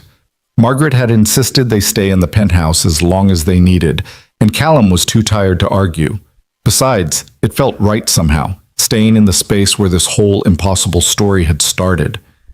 He got Mira into pajamas and tucked into the guest bed, then sat with her until she fell asleep. When he emerged, he found Margaret in the kitchen making tea. "She's out," he said. "Today was a lot for her." "It was a lot for all of us." Margaret handed him a cup. "How are you holding up?" "Honestly, I don't know. 3 days ago, my biggest worry was making rent. Now I'm in love with your daughter and someone tried to kill her and my whole life has been turned upside down. But is it a good upside down?" Callum thought about it. Yeah, it's a good upside down. Terrifying, but good. That's how the best things usually are." Margaret sipped her tea thoughtfully. "I need to tell you something. About the money." "What money?" "The $10,000 Vivian paid you. David and I know about the arrangement." Callum felt his stomach drop. "She told you?" "She didn't have to. We're her parents. We've known her for 31 years. We could tell something was off. The timing was too convenient. The story was too practiced. But you know what we also saw?" "What?" "We saw genuine feeling underneath the performance. We saw Vivian looking at you the way she used to look at James.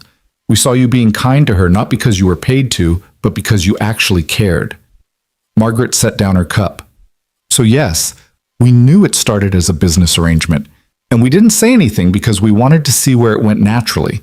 Turns out it went somewhere beautiful." "You're not upset?" "Why would I be upset? My daughter found someone who loves her for her, not for her money. That's all I've ever wanted for her." "She could have found someone without hiring them off the internet." "Maybe. Or maybe this was exactly how it needed to happen. Someone meeting her without any preconceptions, without being intimidated by her success, without wanting something from her except to help her parents rest easy." Margaret touched his arm gently. "You gave us peace, Callum. Not because you lied, but because you showed us that Vivian was capable of letting someone in again. That alone was worth everything." Callum felt tears prickling his eyes. "I don't know how to do this. Be with someone like Vivian. Our worlds are so different." "So were Margaret and mine when we met," David said, appearing in the kitchen doorway. "She was a teacher, making $30,000 a year. I was an engineer, making 3 times that. Her family thought I was too focused on work. My family thought she was too idealistic. Everyone had opinions about why it wouldn't work.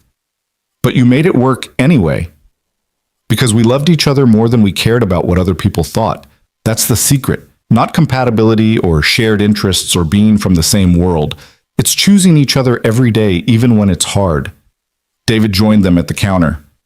"You and Vivian? You'll have challenges, different lifestyles, different resources, different expectations.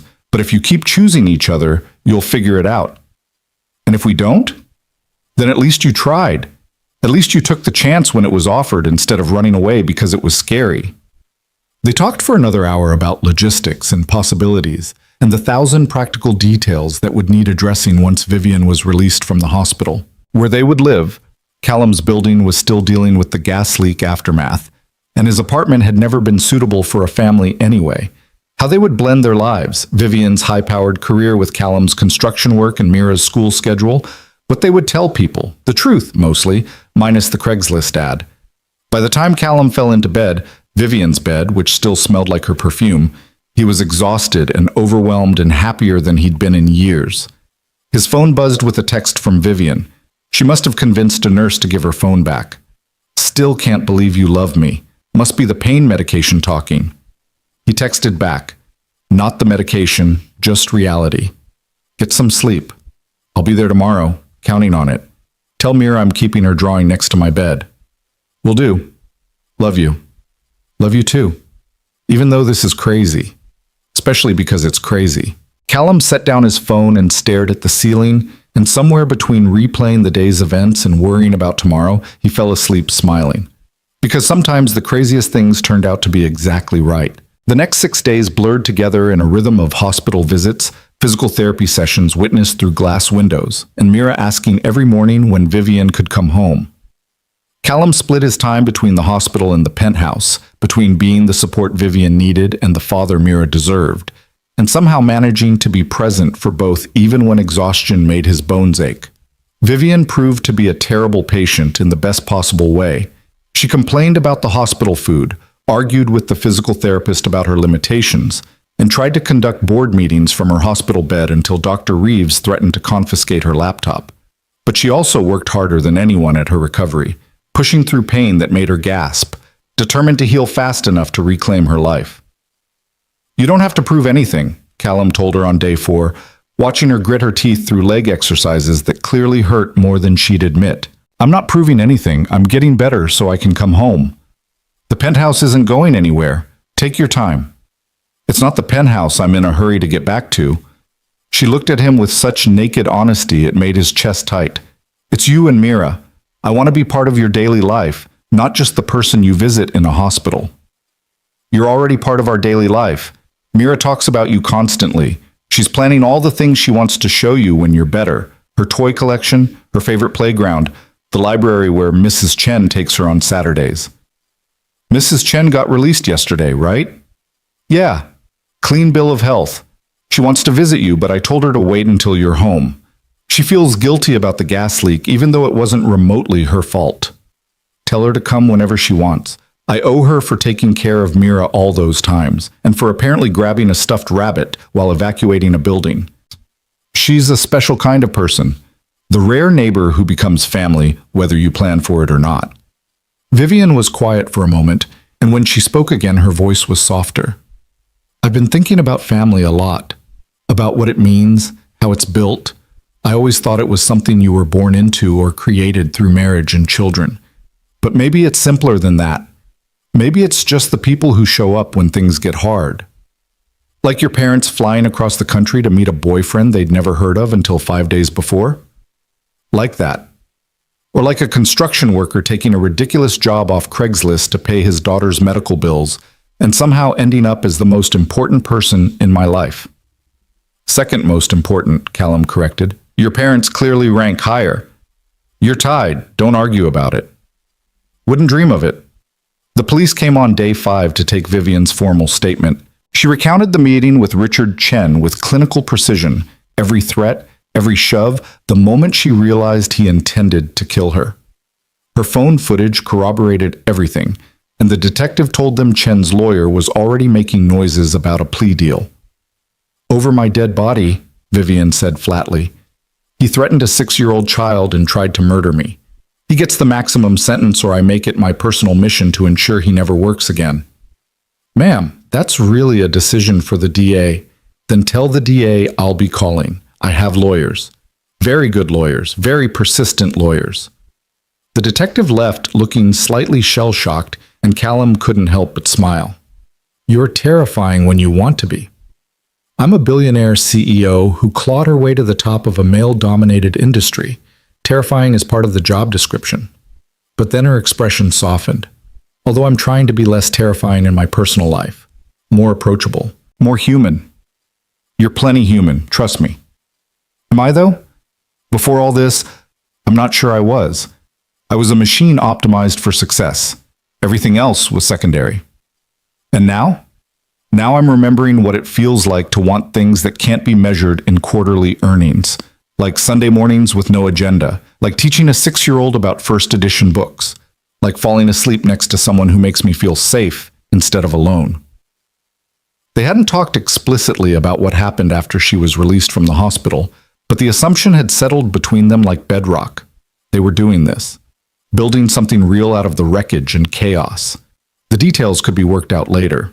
Margaret and David extended their trip indefinitely, telling their friends back in Boston there was a family situation that required their presence. They fell into a routine at the penthouse that felt surprisingly natural. Margaret cooking elaborate breakfasts that were only slightly burnt, David helping Mira with puzzles while dispensing engineering wisdom she absolutely didn't need. All of them pretending this was normal while secretly marveling at how strange and wonderful life could become when you stop trying to control every variable. You know what I realized? David said one evening while Callum helped him clean up after dinner. This whole situation, the fake relationship, the real feelings, the dramatic near-death experience, it's exactly the kind of story Vivian would have dismissed as unrealistic before it happened to her. You think she would have hired someone like me if she'd known it would turn out this way? I think she hired you hoping it would turn out exactly this way, even if she didn't consciously realize it. My daughter is brilliant, but she's also terrified of vulnerability. Hiring a stranger for a weekend meant she could control the situation, defined beginning, defined end, no actual risk to her heart. David dried a plate thoughtfully, except she picked someone who turned out to be genuinely good, and who saw through her armor, and who made her want things she'd convinced herself she couldn't have anymore. You give me too much credit, and you don't give yourself enough. You walked into an impossible situation and made it work through sheer decency and emotional honesty. That's not nothing. I fell in love with her. That's not exactly virtuous. That just happened. Love doesn't just happen, Callum. It's a choice you make every day, sometimes multiple times a day. You chose to see Vivian as a person instead of a paycheck. You chose to be honest about your grief and your struggles instead of performing someone you thought she wanted. You chose to bring your daughter into the situation even though it made everything more complicated. Those were all choices, and they were all good ones. Callum set down the dish he'd been drying and looked at David directly. Can I ask you something, father to father? Of course. Do you think I'm good enough for her? Really?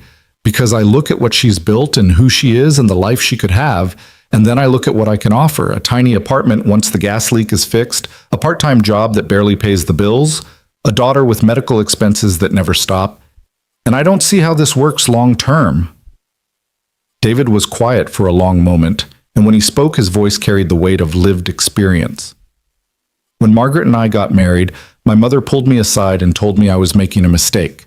Said Margaret was too different from our family, too idealistic, too focused on her students instead of building wealth or status. Said I'd regret choosing someone who couldn't give me the kind of life I deserved. What did you say? I told her that Margaret was the only person who'd ever made me want to be better instead of just more successful. That she made me laugh and challenged my assumptions and loved me for who I was instead of what I could provide. And that if my mother couldn't see the value in that, it said more about her values than Margaret's worth. David smiled slightly. We didn't talk for 2 years after that, but Margaret and I built something real, messy and imperfect, and absolutely worth every sacrifice. Vivian deserves better than messy and imperfect. Vivian deserves real. She's had perfect apartment, perfect company, perfect life on paper. And she was slowly dying inside because perfect isn't the same as fulfilled. You make her fulfilled. You and Mira remind her that life is supposed to include joy and spontaneity and people who matter more than board meetings. David gripped Callum's shoulder. So yes, you're good enough for my daughter, more than good enough. And anyone who suggests otherwise can take it up with me. The conversation stayed with Callum as the week progressed, as Vivian grew stronger and the discharge date approached. He'd been so focused on the immediate crisis, keeping everyone safe, supporting Vivian's recovery, maintaining normalcy for Mira, that he hadn't fully processed what came next. They loved each other, yes, but love and logistics were different things entirely. On day 7, Dr. Reeves declared Vivian ready for discharge with strict instructions about physical therapy, pain management, and not returning to work for at least 3 weeks. Vivian negotiated this down to 2 weeks and limited remote work, which Dr. Reeves accepted with the resigned air of someone who knew pushing further was futile. "You're a menace to medical authority," the doctor said, but she was smiling. "I'll see you for follow-up in 2 weeks. Try not to fall off any more balconies before then. I'll do my best, my chotes." They transported Vivian home in a wheelchair she insisted she didn't need but couldn't quite walk without yet. And when the elevator doors opened directly into the penthouse, Mira was there waiting with a banner she'd made that said, "Welcome home, Vivian," in rainbow letters with glitter that was already shedding everywhere. "You made this?" Vivian's voice was thick with emotion. "Margaret helped with the spelling, but I did all the decorating." Mira approached the wheelchair carefully, mindful of the casts and bruises that were still healing. "Does it still hurt?" "A little. But seeing you makes it hurt less." "That's not how medicine works." "Maybe not, but it's how feelings work." Mira considered this with her characteristic seriousness, then nodded like Vivian had passed some internal test. "Okay, do you want to see my room?" "Margaret said I could pick any guest room, and I picked the one with the window that faces the park because sometimes you can see dogs walking, and dogs are important." "Dogs are very important. I'd love to see your room." Callum pushed the wheelchair, gently, over Vivian's protest that she could do it herself, and followed his daughter down the hallway. The guest room had been transformed over the past week into something that looked like Mira actually lived there. Her drawings covered one wall, her toys were organized in the closet, her favorite books lined the shelf. Margaret had even found a stuffed unicorn to keep Bunny company now that he'd been retrieved from Mrs. Chen. "This is amazing, baby," Callum said.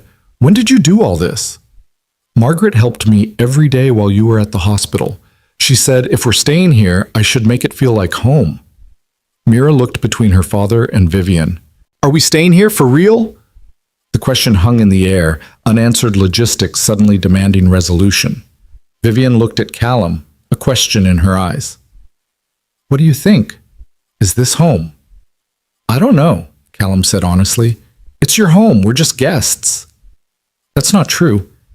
This place has been more of a home in the past week with you and Mira here than it's been in the 3 years I've owned it. Before, it was just where I slept between work commitments. Now it's where I want to be." She reached for his hand. "I want you to stay, both of you, not as guests, as family." "Vivian, we can't just move into your penthouse. That's too much." "Why?" "It has plenty of space. Mira clearly loves it here based on the decorating job, and I need someone to help me through physical therapy and make sure I don't try to sneak back to work before I'm supposed to." She squeezed his hand.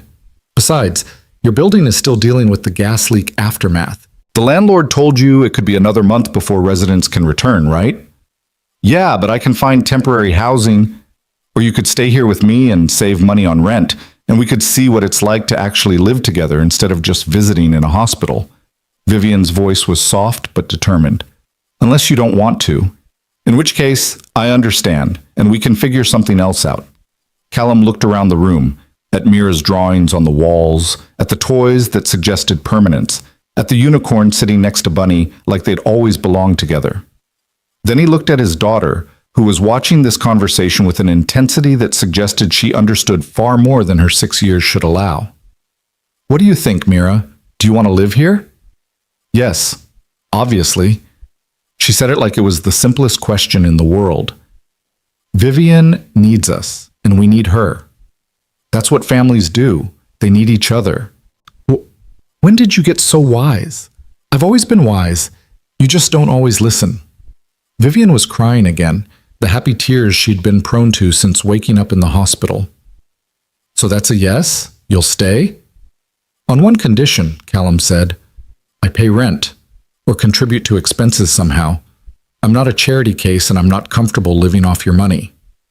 You're not living off my money. You're living with someone who loves you and happens to have resources that make life easier. There's a difference. It doesn't feel like a difference from my side. Then what would make it feel okay to you? Callum thought about it. I keep working. I contribute to household expenses within my actual means. And we split Mira's costs. I don't let you pay for her school or medical bills or anything like that. She's my responsibility. What if I want to help with those things because I love her and want to make her life easier? Then we discuss it case by case, and I get veto power if it makes me uncomfortable. Vivian studied him, and he could see her CEO brain working through negotiations. Counteroffer. You keep working because I know that's important to your sense of self. You contribute to household expenses in whatever way feels right to you, whether that's money or cooking or helping Margaret with grocery shopping or building the bookshelf I've been meaning to install for 2 years. And regarding Mira's expenses, we discuss everything, but I get to occasionally spoil her with gifts that have nothing to do with necessity and everything to do with me wanting to see her smile. Occasional gifts are fine. Private school tuition is not. What about dance classes if she wants to take them? We can discuss dance classes. Piano lessons? Also discussable. A pony? Absolutely not. But if I happen to buy a small pony, Vivian, we live in a penthouse in Manhattan. Where exactly would we keep a pony? I could buy a house with land, Connecticut maybe. Weekend place for family trips. Callum laughed despite himself. You're impossible. I'm in love and I'm rich and I want to make the people I love happy. Sue me. Can I have a pony? Mira asked, her eyes wide with hope. No, Callum said firmly. Maybe, Vivian said at the same time. They looked at each other and then both started laughing, Vivian wincing because it hurt her ribs, Callum shaking his head at the absurdity of negotiating pony logistics when a week ago he'd been worried about making rent. We'll discuss the pony later, Vivian said diplomatically. Much later, like when Mira is 16. I'm 6 now. That's a long time to wait. Good things are worth waiting for. Margaret appeared in the doorway with a knowing smile. Sounds like we're having important negotiations about household pets. Should I come back? No, we're done. Callum and Mira are staying permanently, or at least long term. We're still figuring out the details. Vivian looked tired but happier than Callum had ever seen her. And apparently I'm not allowed to buy a pony. Wise decision. Ponies are expensive and temperamental. Margaret came into the room. But I think this calls for a celebration. I've been planning a welcome home dinner all week. David's setting the table as we speak. They gathered in the dining room an hour later and Margaret had outdone herself. Roast chicken that was only slightly overdone, vegetables that were perfectly cooked, fresh bread from the bakery down the street, and a chocolate cake for dessert that she'd definitely not made herself but proudly presented anyway. To family, David said, raising his wine glass. Both the family we're born with and the family we choose. To family, they echoed, and Mira clinked her juice glass against everyone else's with great ceremony. The dinner was long and loud and full of the particular chaos that comes from people who are still learning each other's rhythms but are committed to figuring it out. Mira told elaborate stories about kindergarten drama that seemed impossibly complex for 6-year-olds. David and Callum debated the best way to install the bookshelf Vivian had mentioned, which somehow devolved into a discussion of load-bearing walls and engineering principles that went completely over everyone else's heads. Margaret kept jumping up to get things people didn't need but appreciated anyway. More butter, extra napkins, a pillow for Vivian's back. Halfway through dessert, Vivian's phone rang. She glanced at it and her expression shifted to something like resignation mixed with determination. It's my VP of operations. I should take this. It's probably about the Nakamura contract. You're supposed to be resting, not conducting business, Margaret said, but without much hope of being obeyed. It's just a phone call. I'll be quick. Vivian excused herself to the living room, and they could hear her talking in low professional tones. When she returned 15 minutes later, her face was unreadable. Everything okay? Callum asked. The Nakamura representatives heard about what happened with Richard Chen. They're pulling their offer from TechFlow Solutions and want to expedite negotiations with Crosstech. She sat down heavily, careful of her injuries. They said my willingness to risk my life to expose corporate terrorism demonstrated the kind of integrity they want in a partner. That's good news, right? David said. You win the contract. I win the contract. $400 million. Establishes Crosstech as a global leader. Everything I've been working toward for 3 years. Vivian looked down at her hands. And all I can think is that it's not worth what it cost. Not even close. You didn't do it for the contract, Callum said quietly. You did it to protect Mira. I did it for both. I won't pretend I was purely altruistic. I wanted the contract and I wanted to protect your daughter, and I wanted to prove I could take down someone who thought he could intimidate me. She looked around the table at her parents, at Callum, at Mira, who was watching this conversation with fascination despite probably understanding only half of it. But you know what I realized while I was on that phone call? The contract doesn't make me happy. It makes me successful, which I used to think was the same thing. But sitting here with all of you, eating Margaret's slightly burnt chicken and listening to Mira's stories and planning bookshelves with my father and my... She stopped, looking at Callum. What are you exactly? Boyfriend seems inadequate, partner sounds too clinical. How about the person who loves you? Callum suggested. The person who loves me, Vivian repeated, testing the words. This makes me happy. The contract is just work. Important work, but still just work. Margaret was crying again because apparently emotional tears were hereditary in the Cross family. You don't know how long I've waited to hear you say something like that. I know, Mom. I'm sorry it took a near-death experience to figure it out. Better late than never. They finished dinner and moved to the living room where David insisted on watching a movie that everyone agreed to, despite it being clearly chosen for his benefit alone. Mira fell asleep halfway through, curled against Vivian's uninjured side like she'd been doing it her whole life. Margaret and David eventually excused themselves to their guest room, and Callum carefully lifted Mira to carry her to bed. She's gotten heavy, he murmured, adjusting his grip. She's growing up, Vivian said. That's what kids do. Don't remind me, she's already 6. Next thing I know, she'll be 16 and wanting that pony you promised. I didn't promise. I said maybe. In parent language, maybe means yes. Then I guess we'd better start looking at properties in Connecticut. Callum got Mira settled in her room, Bunny and the unicorn tucked in beside her, nightlight glowing softly.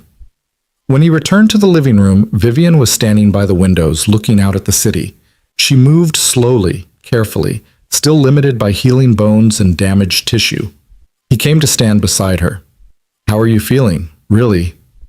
Tired. Sore, like I got hit by a truck and then had surgery and then tried to negotiate a $400 million contract from a dining room table. She leaned against him slightly. But also happy. Genuinely happy for the first time in 3 years.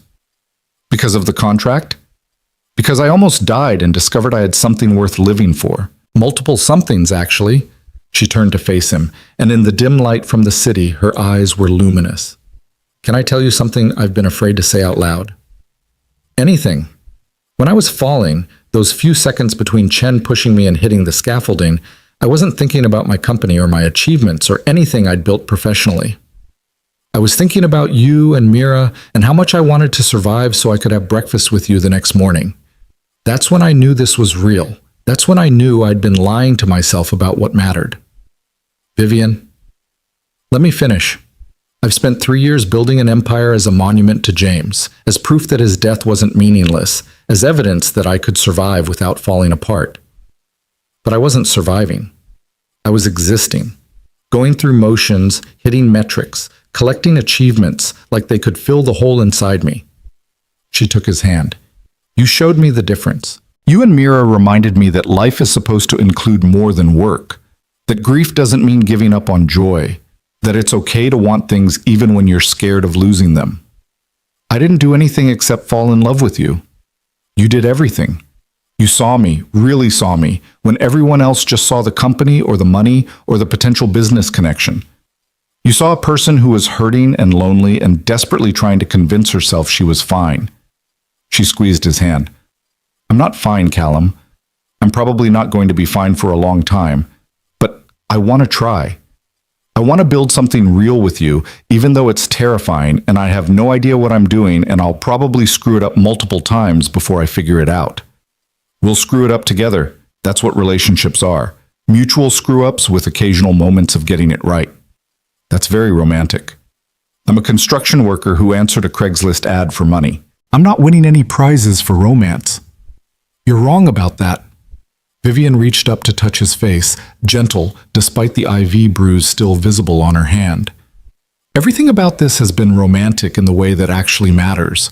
Not grand gestures or expensive gifts, but real intimacy, real vulnerability, real choice.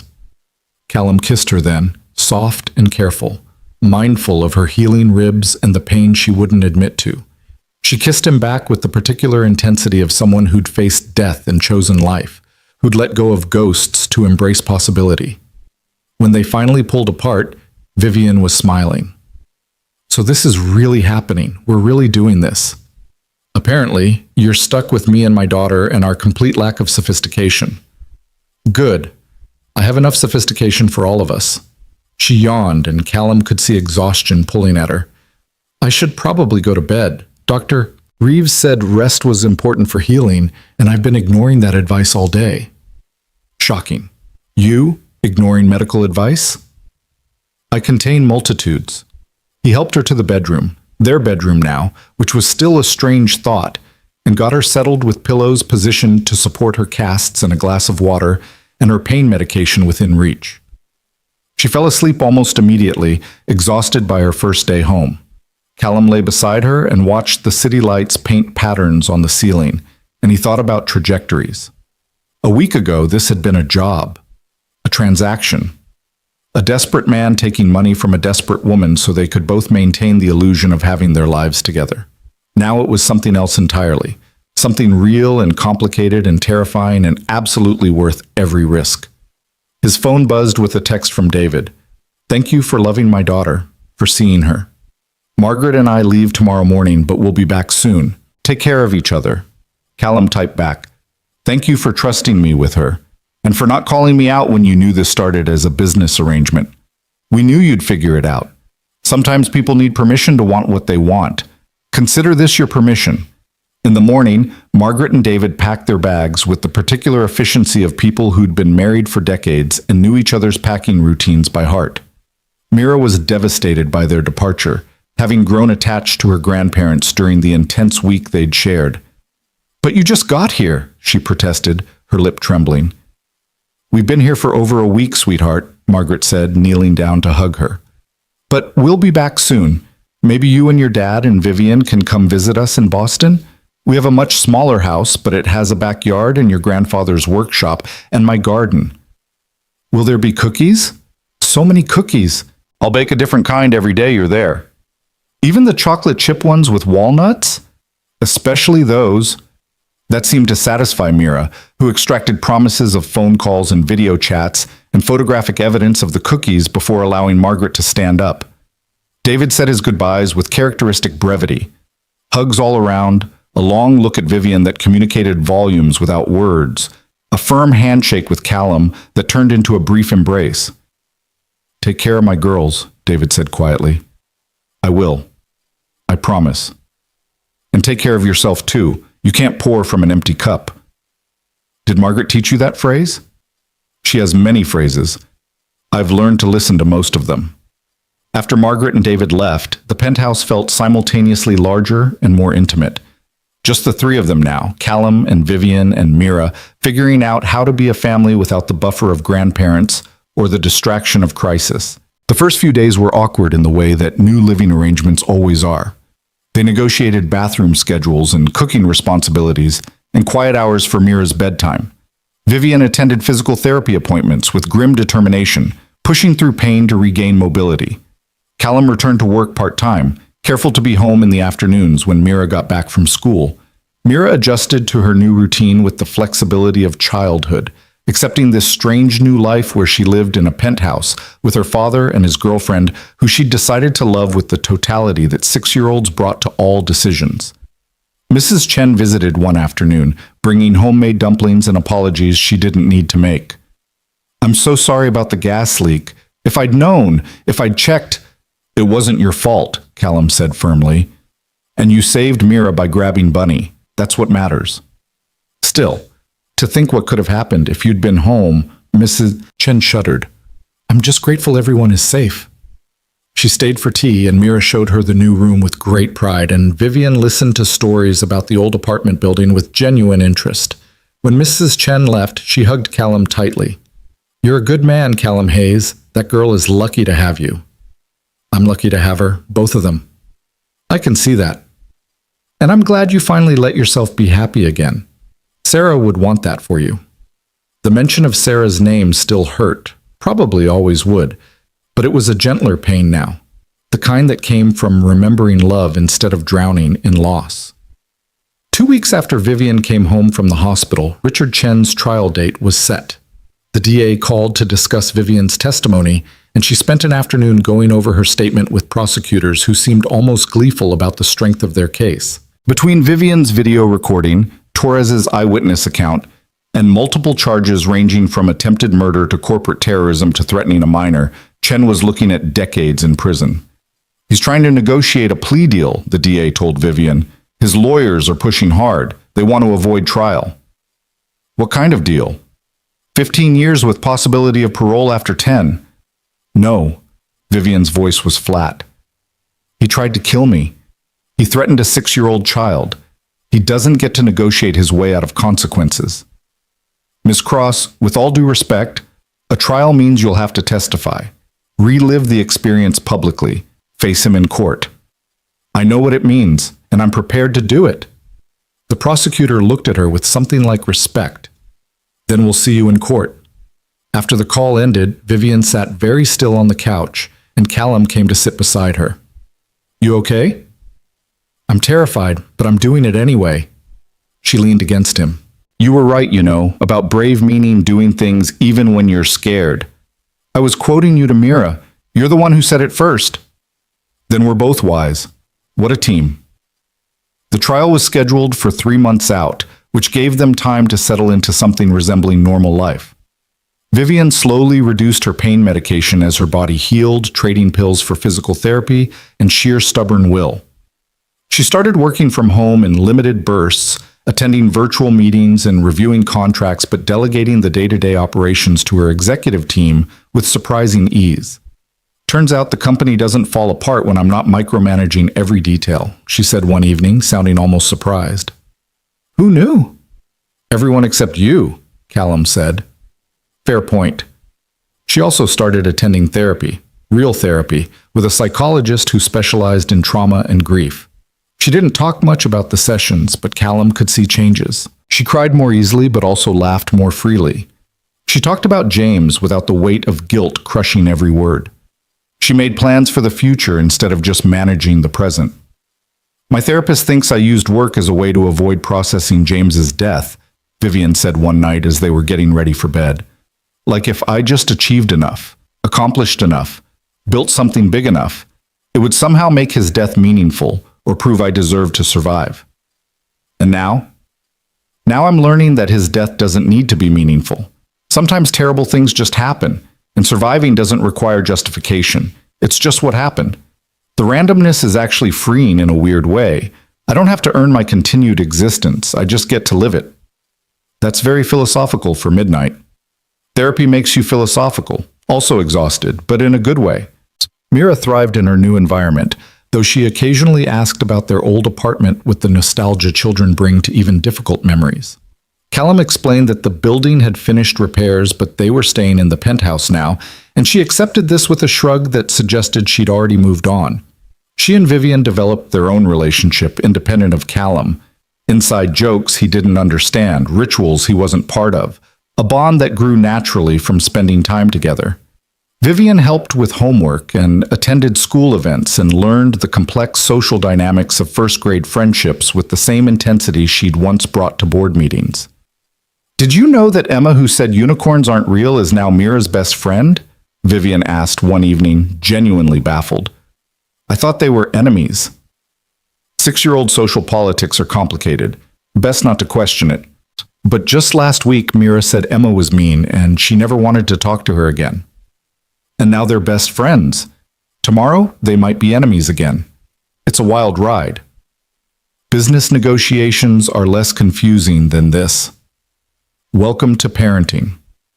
3 months passed in a blur of routine and healing and slowly building something sustainable.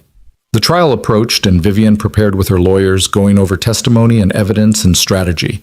She was nervous but determined, ready to face Richard Chen in court and ensure he couldn't hurt anyone else. The trial itself lasted 2 weeks. Vivian testified on day 3, walking the jury through the meeting, the threats, the assault, the fall. She spoke clearly and calmly despite obvious emotional toll, and when Chen's lawyer tried to suggest she'd somehow provoked the attack, she shut him down with such precision that even the judge looked impressed. Torres testified the next day, her account corroborating every detail. The video footage was played for the jury, Chen's threats, Vivian's attempts to de-escalate, the moment he shoved her toward the balcony railing. Several jurors looked ill by the end of it. The prosecution rested their case, and Chen's defense tried to paint him as a desperate businessman pushed too far by competitive pressure. It took the jury less than 4 hours to find him guilty on all counts. At sentencing 2 weeks later, the judge gave Chen 25 years without possibility of parole for the first 15. Vivian sat in the courtroom and felt something release in her chest. Not satisfaction exactly, but closure. The man who'd tried to kill her would spend decades in prison. Mira was safe. Justice had been served. Outside the courthouse, reporters shouted questions about the trial, about Crosstech, about her recovery.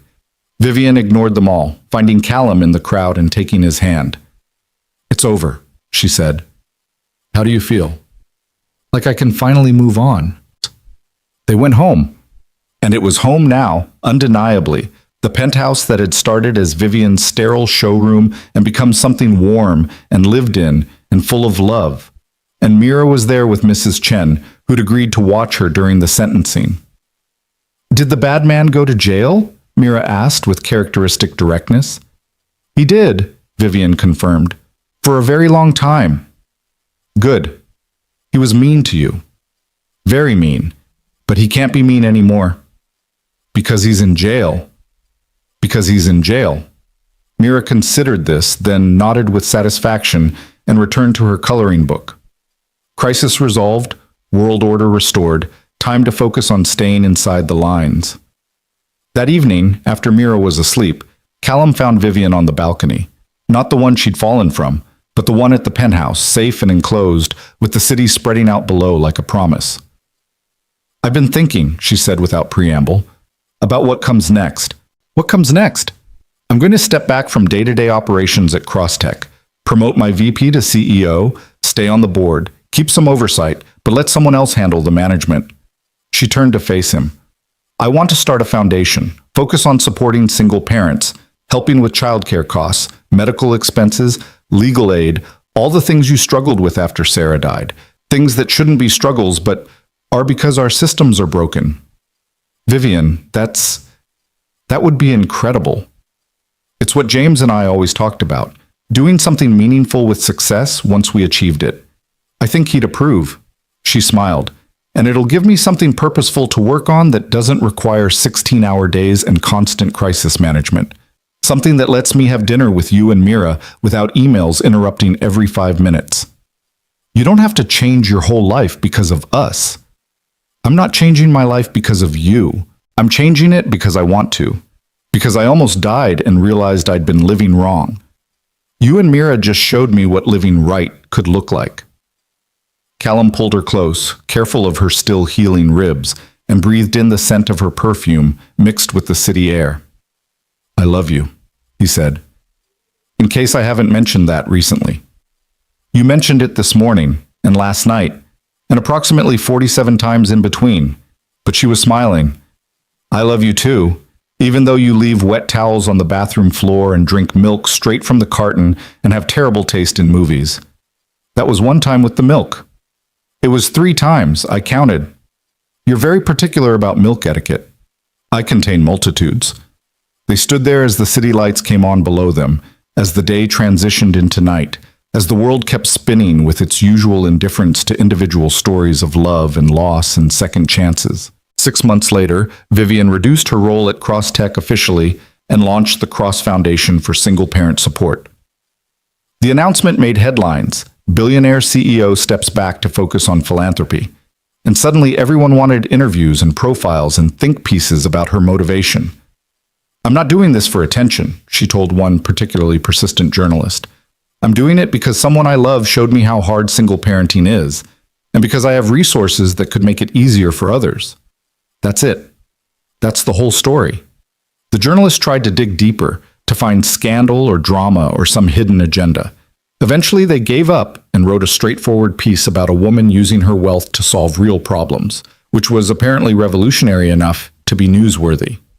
The foundation's first major initiative was partnering with children's hospitals to cover medical costs for uninsured families. Vivian thought of all the bills Callum had struggled with, all the choices he'd been forced to make between Mira's health and basic expenses, and she built systems to ensure other parents wouldn't face those same impossible decisions. "You're going to save lives with this," Callum told her when the program launched. "I'm going to save sanity. Lives are already being saved by doctors. I'm just making sure families can afford the saving." On their one-year anniversary of meeting, though technically it was the anniversary of Callum answering a Craigslist ad, which seemed both absurd and perfect, Vivian took him and Mira to Boston to visit her parents. Margaret had indeed baked a different cookie every day of their visit, and David showed Mira his workshop where he'd been building a custom dollhouse for her arrival. "This is for me?" Mira's eyes were huge. "You made this?" "Every piece. Your grandmother helped with the decorating decisions, but the construction is all mine." David looked pleased with himself. "It's structurally sound too. Load-bearing walls, proper foundation, everything a real house would have." "It's perfect." Mira threw her arms around him. "You're the best grandfather ever." "I'm your only grandfather." "That's why you're the best." No competition. That evening, after Mira was asleep in the guest room, and Margaret and David had retired to their bedroom, Callum and Vivian sat in the backyard under the stars. "Your parents are incredible," Callum said. "They are. I got lucky with them." "Mira got lucky with them too, and with you." "I think I'm the lucky one in this scenario. I got you and Mira and a second chance at happiness I didn't think I deserved." "Everyone deserves happiness, Vivian." "Maybe, but not everyone gets it. The fact that I do, that we do, feels like a gift I should be more grateful for every day." Callum reached into his pocket and pulled out a small box. He'd been carrying it for weeks, waiting for the right moment. This felt right. Under the stars, in her parents' backyard, with Mira sleeping peacefully inside and their future stretching out before them with possibility. "I have something for you." Vivian looked at the box and her expression shifted to something between hope and terror. "Callum, let me say this before I lose my nerve." He opened the box, revealing a simple ring. Not a diamond, because Vivian had once mentioned she thought diamonds were overpriced, but a sapphire that matched her eyes. "I know we've only been together a year. I know we started this whole thing as a business arrangement. I know there are probably 1,000 reasons why this is too fast or too soon or too complicated. But I also know that you're the person I want to build a life with, you and Mira and whatever comes next. So, Vivian Cross, will you marry me?" She was crying, of course, because emotional tears were her default setting now. "You're right that this is fast and possibly too soon and definitely complicated." "That's not an answer." "I'm getting there. Let me finish." She wiped at her eyes. Yes, I'll marry you. Because you're right that we should probably wait and be sensible and think through all the logistics. But I almost died and I learned that waiting for the perfect moment means missing the real moments. So yes, absolutely yes." He slid the ring onto her finger, and it fit perfectly because he'd secretly gotten her ring size from Margaret weeks ago. She looked at it in the starlight, turning her hand to catch the gleam. "It's beautiful." "You're beautiful." "That's very cheesy." "I'm a construction worker who proposed in your parents' backyard. Cheesy is part of the package." She kissed him then, long and deep and full of promise. When they finally pulled apart, she was smiling through her tears. "When should we tell Mira?" "Tomorrow morning. Let her sleep tonight. She's going to have so many questions. She's going to plan the entire wedding in under 5 minutes." "Oh God, you're right. She'll want unicorns everywhere. At least 3 unicorns, possibly a rainbow. I can work with that." They stayed in the backyard until the cold drove them inside, talking about wedding plans and foundation initiatives, and whether they should buy that house in Connecticut after all. Life had become something they built together instead of something that happened to them, and the difference was everything. In the morning, they told Mira over Margaret's pancakes. She screamed with joy loud enough that David came running from his workshop thinking someone was hurt. When she understood what was happening, that Vivian was going to officially be part of their family, that they'd have a wedding with cake and fancy clothes and maybe even unicorns, she insisted on calling everyone she knew immediately to share the news. "Can I be a flower girl?" she asked. "You can be whatever you want to be," Vivian said. "I want to be a flower princess with a unicorn crown." Flower princess with unicorn crown it is. They got married 6 months later in a small ceremony at the penthouse, the place where their story had started with lies and become truth. Margaret cried through the entire service. David gave Vivian away with pride written all over his face. Mira served as flower princess with enthusiastic dedication, throwing petals everywhere with the particular intensity of a 7-year-old who'd been given an important job. Torres was there, recovered from her injuries and serving as Vivian's maid of honor because she'd earned that right by keeping Vivian alive. Mrs. Chen attended and brought enough dumplings to feed everyone twice over. Vivian's executive team came, genuinely happy to see their former CEO so obviously in love. The ceremony itself was simple, traditional vows with personal additions that made everyone cry. Callum promised to always see Vivian as a person before a billionaire, to challenge her when she worked too much, and to love her daughter as his own. Vivian promised to remember that life included more than work, to show up for Mira's school events even when it meant rescheduling meetings, and to believe she deserved happiness. When the officiant pronounced them married, Mira cheered louder than anyone else. "That's my family," she announced to everyone in attendance. "My dad and my mom and me. We're a family." Vivian froze at being called Mom, and Callum saw tears spring to her eyes. She looked at Mira, who was grinning with gap-toothed pride, and she smiled through her tears. "Yeah, baby," she said, her voice shaking. "We're a family." The reception was exactly as chaotic as expected. Too much food, too much cake, music that ranged from Margaret's preferences to Mira's current favorites, with no coherent theme. They danced and laughed and celebrated a union that had started impossibly and become inevitable. Late in the evening, after Mira had fallen asleep in a chair and most of the guests had left, Callum and Vivian stood on the balcony overlooking the city. "1 year ago I was answering a Craigslist ad for money," Callum said. "Now I'm married to a billionaire and adopting her mission to save single parents from the struggles I went through." "Technically, you're not adopting my mission, you're co-directing it. Big difference." "I'm co-directing a charitable foundation. Me, the guy who couldn't pay rent." "You're also the guy who understood what single parents actually need because you lived it. That perspective is invaluable." She leaned against him. "Besides, we're a team now. Your struggles, my resources, our combined determination to fix broken systems." "When you put it that way, it almost sounds reasonable." "It is reasonable. Just like us getting married is reasonable, even though we met through the most unreasonable circumstances possible."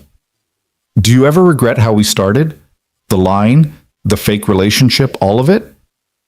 Vivian was quiet for a moment, considering. "No, because the lies showed me what I wanted the truth to be. Pretending to love you taught me how to actually love you. Does that make sense?" "Perfect sense, in a completely illogical way. The best things usually are."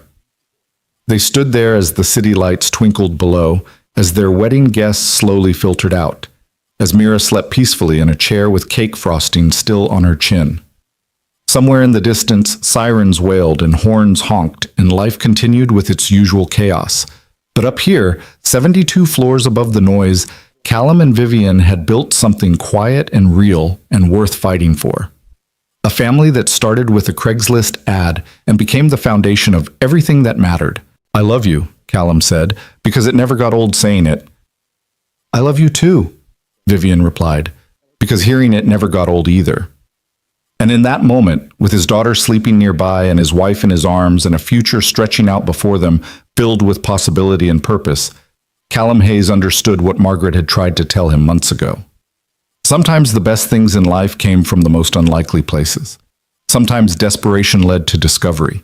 Sometimes lies became truth, and business became love. And broken people found each other and built something beautiful from the wreckage. Sometimes a billionaire needed a boyfriend to meet her parents, and a single dad refused to sleep on the sofa, and everything changed in ways neither of them could have predicted. Sometimes that was enough. Sometimes that was everything.